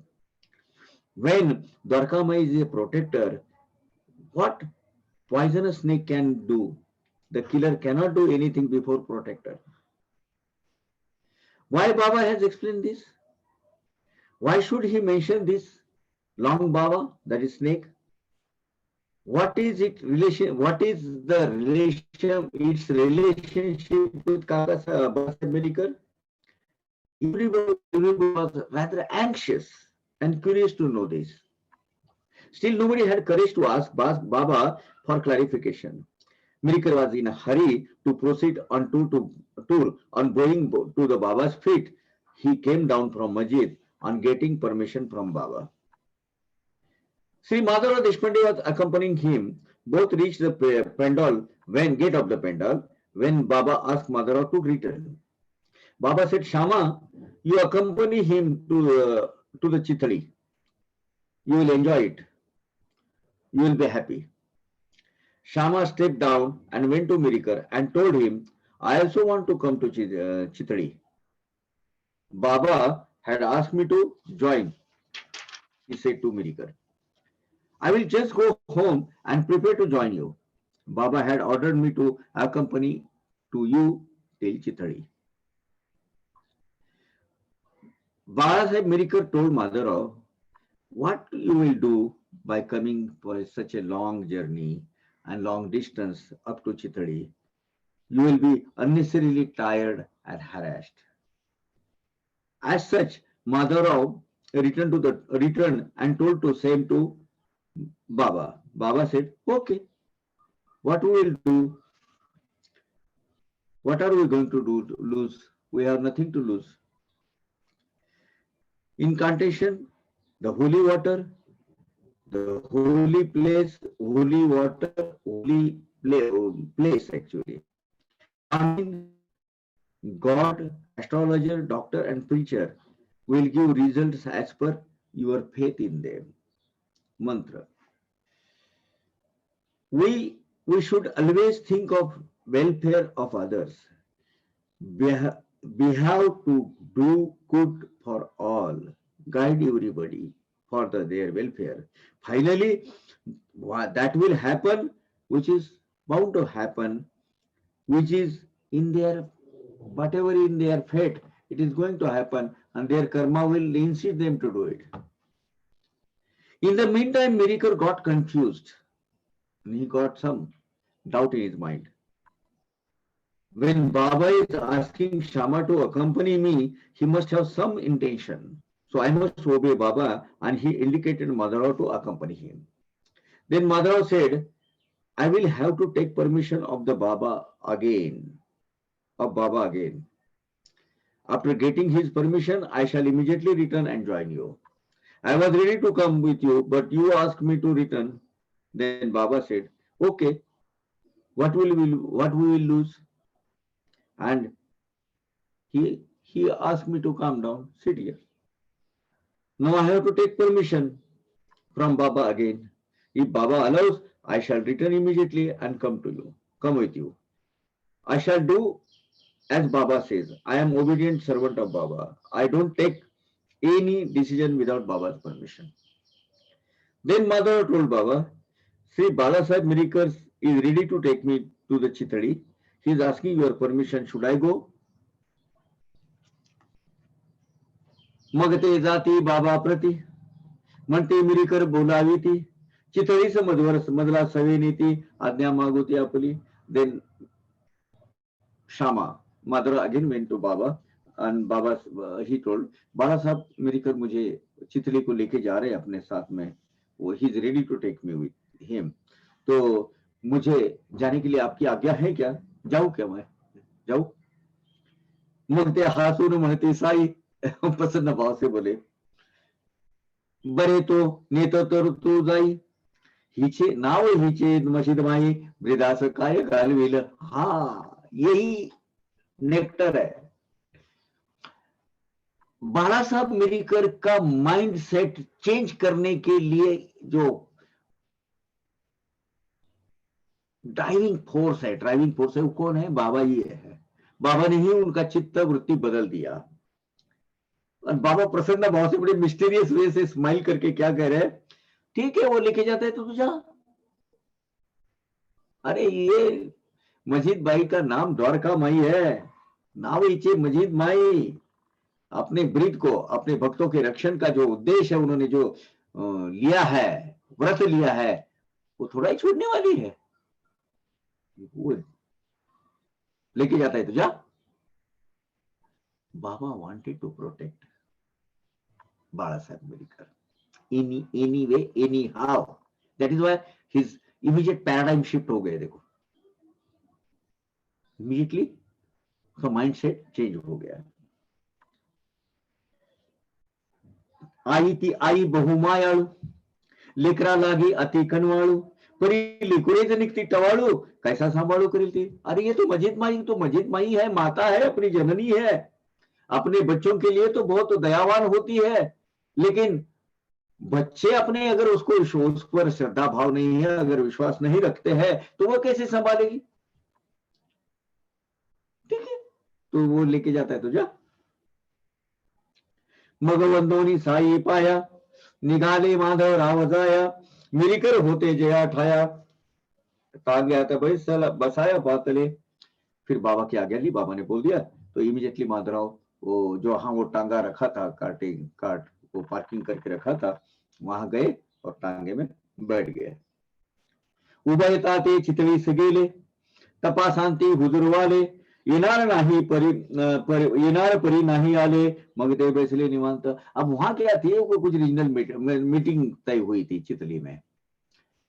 इधर से मामलेदार आने वाले थे और वहां के district collector या कोई रेवेन्यू डिपार्टमेंट के सीनियर लोग है वहां आने वाले थे, या कोई भी हो, समकालीन हो, जूनियर हो, सीनियर हो, जो भी है, वहां एक मीटिंग तय हुई थी। लेकिन हुआ क्या, वो ऊपरी ऑफिस से जो कुछ आने वाले थे वो लोग नहीं आए, हुजूर वाले यानी सीनियर ऑफिस के लोग। ये लोग चिथली में जाके पहुंच गए, लेकिन वहां उनका आना हुआ नहीं, वो सीनियर लोग जो वहां आने वाले थे। फिर अभी क्या करेंगे, रात हो गई, उनका इंतजार तो करना था। फिर उन्होंने मारुतीचे देवालय उतरण्याची होती सोयी, उभे ठाई मग ते ठाई, प्रयाण लवला ही केले की। फिर वो मारुति के मंदिर, गांव में जब जाते हैं और कोई अगर रहना नहीं है और अगर वो सराय नहीं है या धर्मशाला नहीं है तो वहां मंदिर में जाके रहते हैं। तो मारुति का मंदिर था, हनुमान जी का मंदिर, कल ही हनुमान जयंती हो गई, कल परसों। तो उधर वो बाहर गांव से कोई आया ये आया तो वहां रहने के लिए एक सुविधा बना के रखी थी। वहां वो गए, काका साहब बड़ा साहब मिलकर गए और थोड़े से प्रयास करने के बाद वहां उनको जगह मिली, वहां वो जगह में उतर गए। एक प्रहर झाली निशी, टाकुनी सतरंजी बिछानावशी, बत्तीची या उजेडापाशी, वार्ता पैसित बैसले। लगभग एक प्रहर का वक्त, यानी कितना, 3 घंटा, 4 कितना होता है, 4 और 4 8, 8 रिंग 3 घंटा, लगभग एक 3 घंटा निकल गया होगा। तो उन्होंने अपना वो बिछाई, बिछाना लगा दिया, तकिया बाजू में रख दिया और वो पेट्रोमैक्स होता है, बत्ती बोलते हैं उसको, पेट्रोमैक्स, वो पेट्रोमैक्स लगा के रखी थी। उसके प्रकाश में, उसके उजाले में गप्पे मारते बैठ गए होते। तो वहीं एक न्यूज़पेपर पड़ा था, वृत्तपत्र होते तेथ, उघडून मिरी कर वाचू लागत, नवल विशेषी लोदले चित्त, ते नवलची विचित्र वर्तले। अब वो तकिया में बैठ गए, ऐसे सब गए, धोती वगैरह से जरा थोड़ा सा बैठ गया, हाथ में पेपर था, वो पेपर पढ़ वो एक पेपर मिला था, न्यूज़पेपर लोकल कोई होगा, वो मिल गया तो वो अपना पढ़ने लगे वहां। इतने में एक घटना घटित हुई, बहुत ही विचित्र घटना घटित हुई, वो आप देख लीजिए। सर्प एक त्या काळ वेळे, ठीक उसी समय एक जहरीला नाग, कैसा कुठून आला न कळे, कैसा किधर से कैसे आया समझ में नहीं आया। और वो अपना वो गोल गोल करते हैं, वो बैठाते हैं, वेटलो बोलते हैं उसको, वेटलो बना के सबकी नजरों से कैसे ओझल होके गया, वो कैसे नजरों से सबकी नजरें चुकाकर वहां बराबर आके बैठ गया, किसी की नजर में नहीं पड़ा। वो बाहर से आया और ऐसा आया, बिल्कुल जहां काका साहब बड़ा साहब मिलकर बैठे थे, उधर बाजू में अपना वो जो कुंडली बनाता है ना, कुंडली बना के बैठ गया। बहुत जहरीला था। मिरीकरांचे कमरेवर होता उपरण्याचा पदर, तया मृदुल आसनावर शांत निर्गोर बैसला। अब वो कैसे, मिरीकर जो है आपने देखा होगा, वो इसका एक ऊपर न बोलते हैं उसको, पंचा ऐसा, वो हमेशा रहते था उनके पास, वो शेरवानी टाइप, वो पुराना पूरा काला कोट रहता था ना, वैसा कोट रहता था उनका, और वो ऐसे लगा के, अब वो जब बैठते हैं तो उठा के अपने कमर पे रखा था। अब वो कपड़े के ऊपर वो आके बैठ गया, कमर के पास बिल्कुल नजदीक ऐसा। क्या करे, यहाँ इधर ऐसे बैठ गया, कमर के ऊपर वो आके वहां बैठ गया, वो जो पंचा था पंचे के ऊपर। प्रवेश करिता ओझे ओझे, सुर सुर सुर सुर कागद वाजे, परी न कोना आवातया आवाजे, घेने साजे सर्पशंका। अब ऐसे बैठे, लंबकिए पेपर पढ़ रहे हैं और यहां वो आके बैठा है, यहाँ गोद में, किसको कुछ शंका ही नहीं आई, लेकिन धीरे धीरे कुछ कागज का सुर सुर सुर सुर आवाज आने लगा। पढ़ने का था तो कागज को लगता होगा, वो तो लगने का वो आवाज आने लगा उधर। धीरे धीरे वो आया होगा, ऐसा आवाज आया, वहां जाके बैठ गया, वहां वो अपना वो कुंडली बना के बैठ गया उधर। अब किसी को भी शंका थोड़ी आएगी कि यार शेरपा आने वाला है, किसी को भी पता नहीं चला। अभी इतना बाका प्रसंग आया, इतना जानलेवा प्रसंग आया हुआ है, लेकिन मिलकर अपना किताब और अपना वो जो पेपर है वो पेपर पढ़ रहे हैं। लेकिन उनका जो सिपाही था, उसको पट्टे वाला बोलते हैं, वो जो सिपाही था, वो सिपाही के समझ में आ गया और उसके दिमाग में वो आवाज उसने पकड़ ली, उसके बराबर वो वाइब्रेशंस उसने पकड़ लिए। इतकाल परि भयंकर जरी प्रसंग मिली कर खबर पत्रा तदंग न परी पट्टे वाल्याचे अंतरंग कल्पना तरंगी वाहिले। मिली कर अपना किताब पढ़ते बैठे, अपना वो जो पेपर पढ़ते बैठे हुए हैं। ऐसा है नीचे वो बैठा हुआ है, बिल्कुल पेपर जिधर छूता है वहां बैठा है, और वो पेपर उसको लग रहा है, उसका छोटा छोटा सा ऐसा आवाज जैसे नॉर्मल पेपर का आता है वैसा आ रहा है। ये पेपर का जो ध्वनि है, आवाज, वो सिपाही जो था उनके साथ पट्टे वाला, उसने बराबर समझ लिया है। उसको शंका आई गई कुछ, उसने कहा ये आवाज कहां से आ रहा है। ये तो कोठणी तो आवाज असावा कशाचा कायकाज, म्हणून उचलिता बत्ती जुज लंबू महाराज देखिले। यार ये आवाज कहां से आ रहा है, कुछ बज रहा है। तो उसने वो पेट्रोमैक्स जो बाजू में रखी थी वो उठाई और देखा, ए बड़ा जहरीला नाग यहाँ बैठा हुआ है, बिल्कुल कमर पर पैर लंबे किए हुए, हाथ में वो पढ़ रहे हैं। और वहां देखा तो वो लंबू महाराज वहां बैठे हुए हैं। देखते ही वो डर गया, देखता तो घाबरला, सापरे साप हळूच ओरडला, मिरीकरांचा धीरही सुटला, कंप सुटला सकळांगा। अब क्या अवस्था हो गई हुई आप देखिए। पट्टे वाले ने देखा तो वो यहाँ बैठा हुआ है, उसने इमीडिएटली बोला, अरे सांप रे, सब ना गए वहां। अब तब मिरीकर ने वो पेपर बाजू में देखा तो वो अपने संकट बोले तो अपनी पर्टिकुलर अपना जो मृत्यु है वो अपने गोद में वहां बैठा हुआ है। मिरीकर पूरी तरीके से डर गए,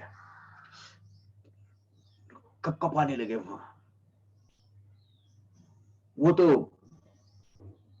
पट्टे वाला ने तो बोल दिया, अरे साफ। जब वो देखा तो यहां बैठा है, पूरा अंग में से कंपायमान हो गया, उनका कपकपाने लगा और डर के मारे उनकी तो बस समझ लो क्या अवस्था हो गई होगी, आप जान ले सकते हैं। शामरावही चकित झाले, म्हणती बाबा हे काय केले, नसते विघ्न कुठून धारिले, आता निरसिले पाहिजे। और श्यामा को भी लगा, अरे तो उन्होंने पाया। देखिए ये चीज होनी चाहिए, पहली चीज उनके दिमाग में कोई, अब बाबा ये क्या किया आपने, बाबा ये क्या किया आपने। अच्छे में पड़ गए श्यामराव, ये आफत कहां से भेजी और कहां से ये आई, अभी आप ही उसका निवारण करो बाबा, ये कहां से आ गए। इमीडिएटली संकटों में पहला तो अपनी साई माई को याद करना है। बाबा ये क्या हुआ, ये कहां से आपत आ गई, अब इसको तो आपको ही करना है। मग पाहुनी ते अवस्था, जयाचे जे लागले हाता, ते घेऊन स्वधावले तत्वता, वाजू न देता पदाते। फिर धीरे धीरे बाजू में लठ लेकर कुछ लोग ऐसे आए, जरा भी आवाज न करते हुए, क्योंकि बड़ा प्रसंग ऐसा है, जरा भी उसको हिलाए वो तो फट से मार देगा, मार दिया तो खत्म। बड़ा विषैला था, जहरीला था वो प्रसंग, तो बहुत ही पेचीदा था। तो बाजू में दो चार ले ली, क्या ले ली, लठ हाथ में लिया, लकड़ियां हाथ में ली, और धीरे धीरे आवाज न करते हुए काका साहब मिरीकर के, अपने बाड़ा साहब मिरीकर के सामने बाजू में आके बैठ गए। तो सर्प कमरे खालता, देखिला हळू हळू सरकता, सर्प कैसा ती मूर्त अनर्थता, उतरता तो वाटली। इतने में क्या हुआ, वो सर्प ने धीरे से वो कमर के नीचे ऐसा उतरते देखा, वो उतरने लगा नीचे। सर्प काय का वो साक्षात मृत्यु, साक्षात काल सामने आके खड़ा था वो, लेकिन वो उतरते नीचे उतर गया। वो मूर्तिमंत संकट सामने आके मृत्यु लेने वाला, वो धीरे धीरे नीचे सरकने लगा। पाहता पाहता ते ग्रहण सुटले, फिर वहां से वो पूरी तरह कमर से नीचे उतर गया, आगे गया। जैसे थोड़ा सा आगे गया, सबने सोटे तो हाथ में लेके रखे थे लकड़ियां, धाड़ धाड़ धाड़ उसके ऊपर गिर गए और वो टुकड़ा टुकड़ा हो गया उसका। लेकिन जब वो उतर के आगे गया तब हुआ। देखते देखते वो मिरीकर साहब के कमर से नीचे उतरा, वो जो पंचा रखा था वहां से आगे गया, थोड़ा सा कुछ फासले पे गया, बाकी के तो सब तो रेडी थे ही, फट फट फट फट मारना चालू कर दिया। तो सोटा लेके हाथ में, लकड़ी लेके बाकी लोग।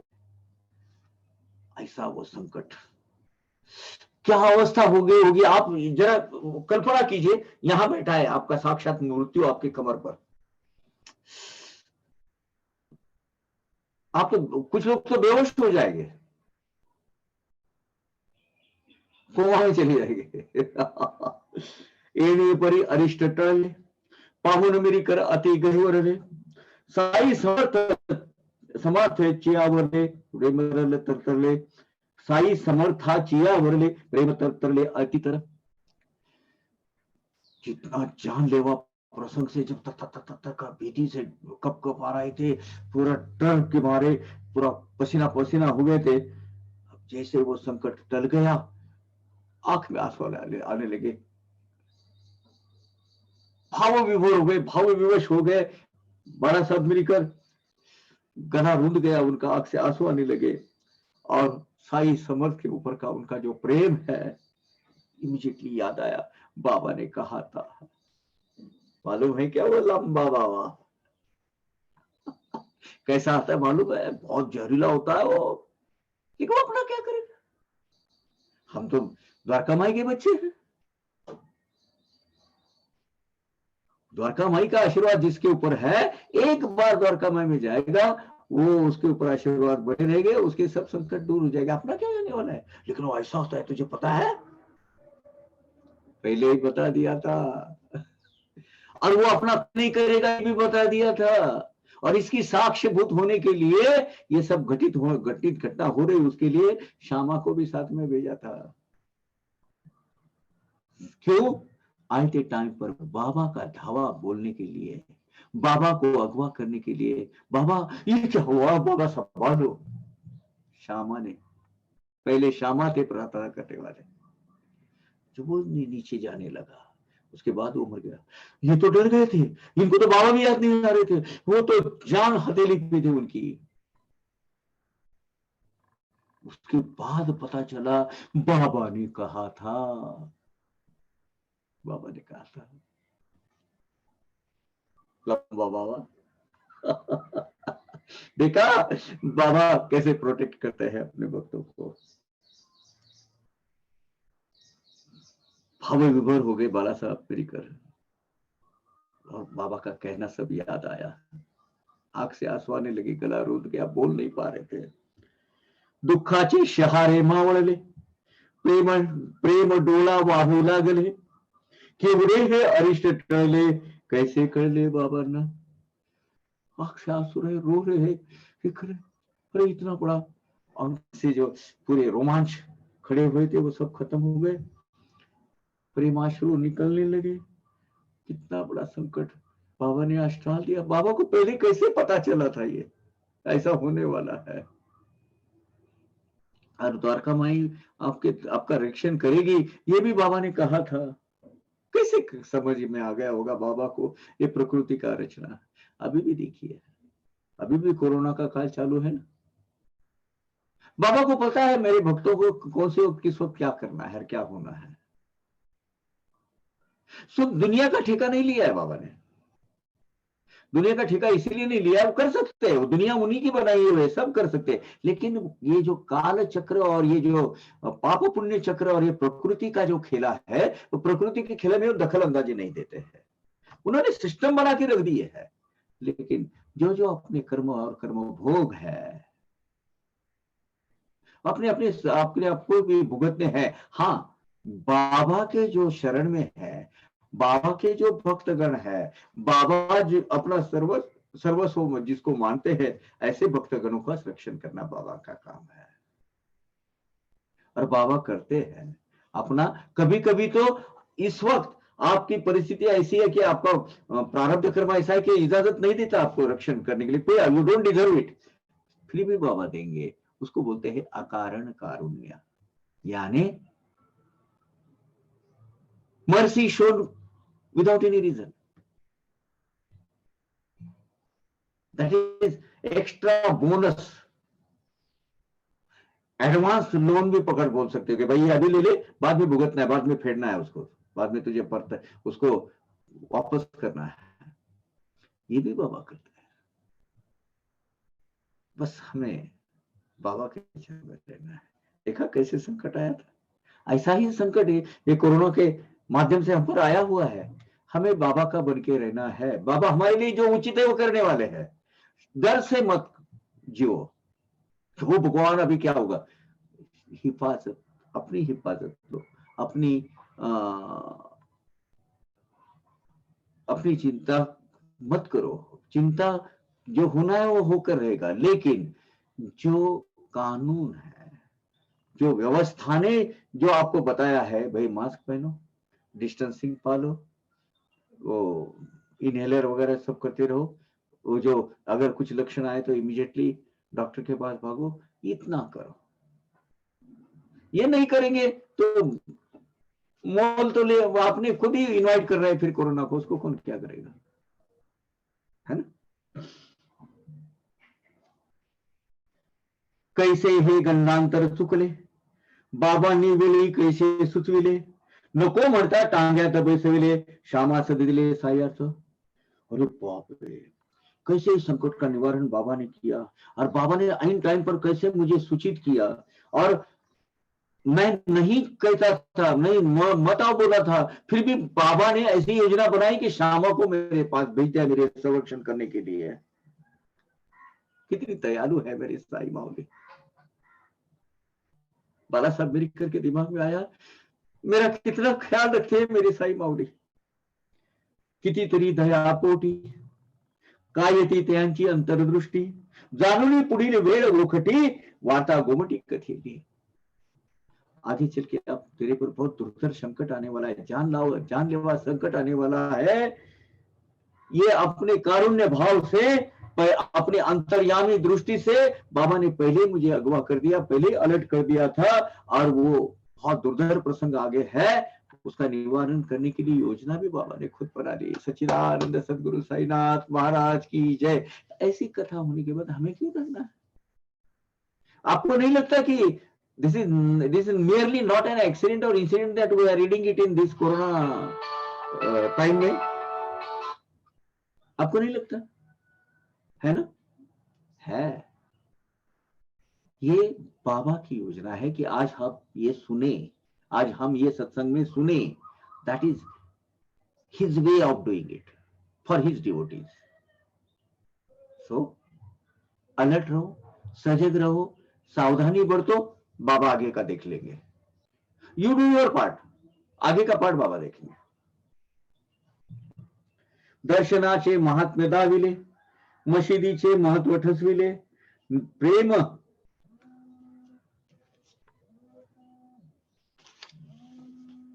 निदर्शना आणिले, सहज लिले करुण। क्या किया बाबा ने,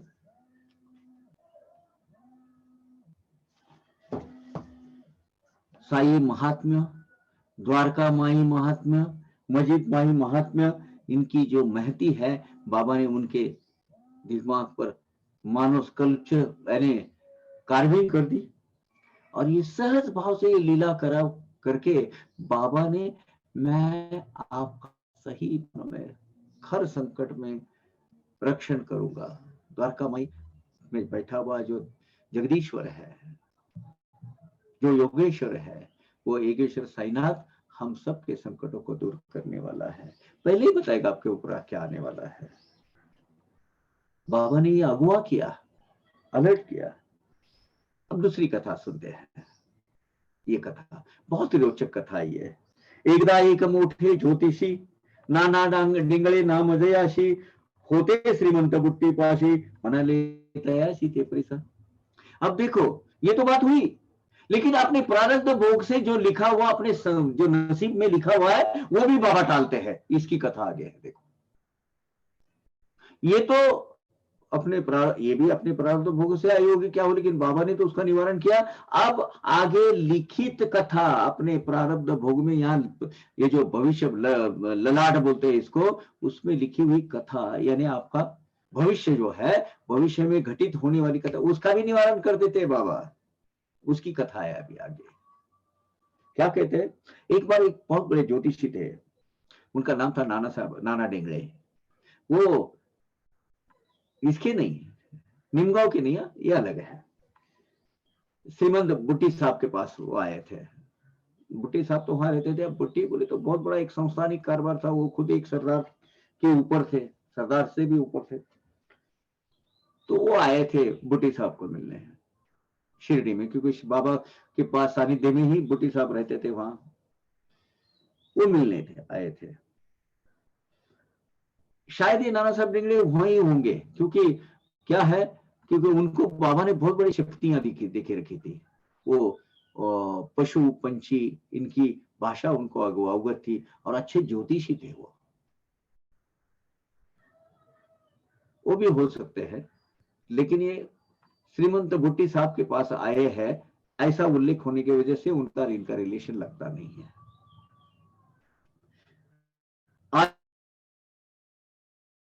आजीचा दिवस अशुभ फार आहे, अपना गंडांतर अंतरी असो देवाधीर असावे फार सावध। तो नाना साहब डिंगळे जो ज्योतिषी थे, उन्होंने बुट्टी साहब को बोला, देखो आज आपका दिन जो है वो बहुत अशुभकारी है, वो संकटों से भरा हुआ है। आपके ऊपर कुछ संकट अचानक आने की शंका है, मतलब आ सकता है आज के दिन में, बिकॉज वो बहुत ही अशुभ ऐसा आज का दिन है। तो आप जरा थोड़ा सा सजग रहिए, थोड़ा सा जो भी कार्य करना है वो शांति से करिए, थोड़ा अलर्ट रहिए आप। ज्योतिषी साहब ने तो ऐसा कह दिया। अब बापू साहब को चिंता होने लगी, अरे बाप रे, आज अशुभ है, कुछ ना कुछ होगा। चिंता होने लगी उनको, अस्वस्थ हो गए चित्त में। अरे मैं तो बाहर ही नहीं निकलता, फिर मैं यहीं बैठे रहता हूँ। कुछ लोग डरते हैं, उसका कभी कभी बहुत मतलब एग्जैगरेशन हो जाता है। कुछ लोग भविष्य के इतने अधीन हो जाते हैं, भविष्य की जो सूचनाएं अलर्ट करने के लिए होती है।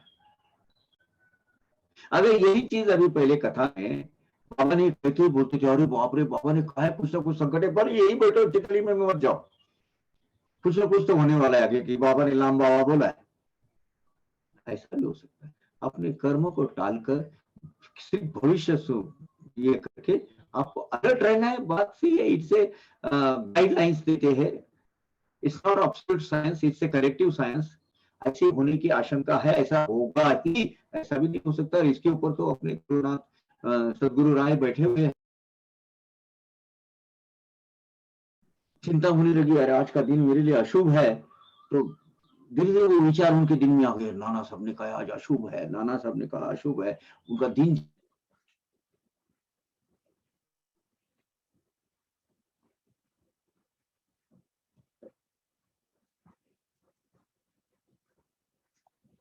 Our Kaka has told me to take over. I don't know what to, but one interesting thing I can tell you at this point of time. See, I don't know about side duties, but I have some questions, See, Baba used to tell people not to believe in Jyotish. That is this so-called astrology or whatever you want to say, don't believe in that. But at the same time, he has predicted that this is going to happen for you, that Lambu Maharaj and all that. So, if you don't believe in Jyotish Shastra, but then at the same time, he is telling that this is going to take place. He is giving that indication. See, we Indian people, we Hindu people, whenever we are born, I think most of us. See, I also remember my mother. My mother was very particular, although my father was not. But she will prepare the patrika, that kundali, of each of her child. So she had prepared my kundali also, and whosoever those horoscope making people, so they will prepare, of course, they will charge the money, but they prepare the whole kundali for whatever, 70, 80 years, whatever you are going to live. And in that, they will write that such and such 2-3 times bad time will come, or whatever. So, same thing is this miracle story. See, there was the Mr. Dengle. He has indicated that on social, you are going to go through a bad phase of time. And that had actually happened. So, to some extent, we have to believe, yes, this is true. But what Sai is indicating in advance, there is a strong protector like him. If go wrong, so he will take care of these so-called bad times. This is the lesson one has to learn. See, good times, bad times, ups and downs of life will happen. But you have to have somebody protecting you, backing you.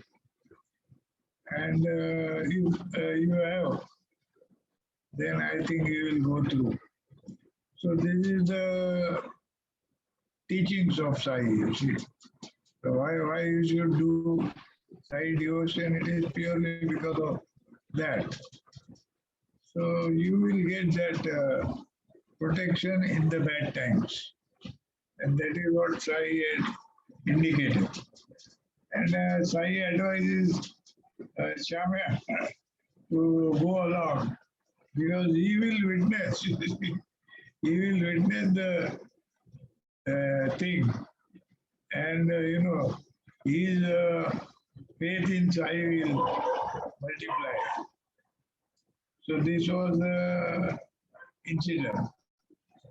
So I think we as a Sai devotees, we should trust everything. We should trust the Kundali also to some extent, but not necessarily get bogged down with that.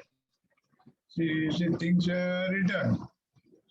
Now, for example, I can tell you, in my Kundali also, it was written that bad times are going to take place. It did take place.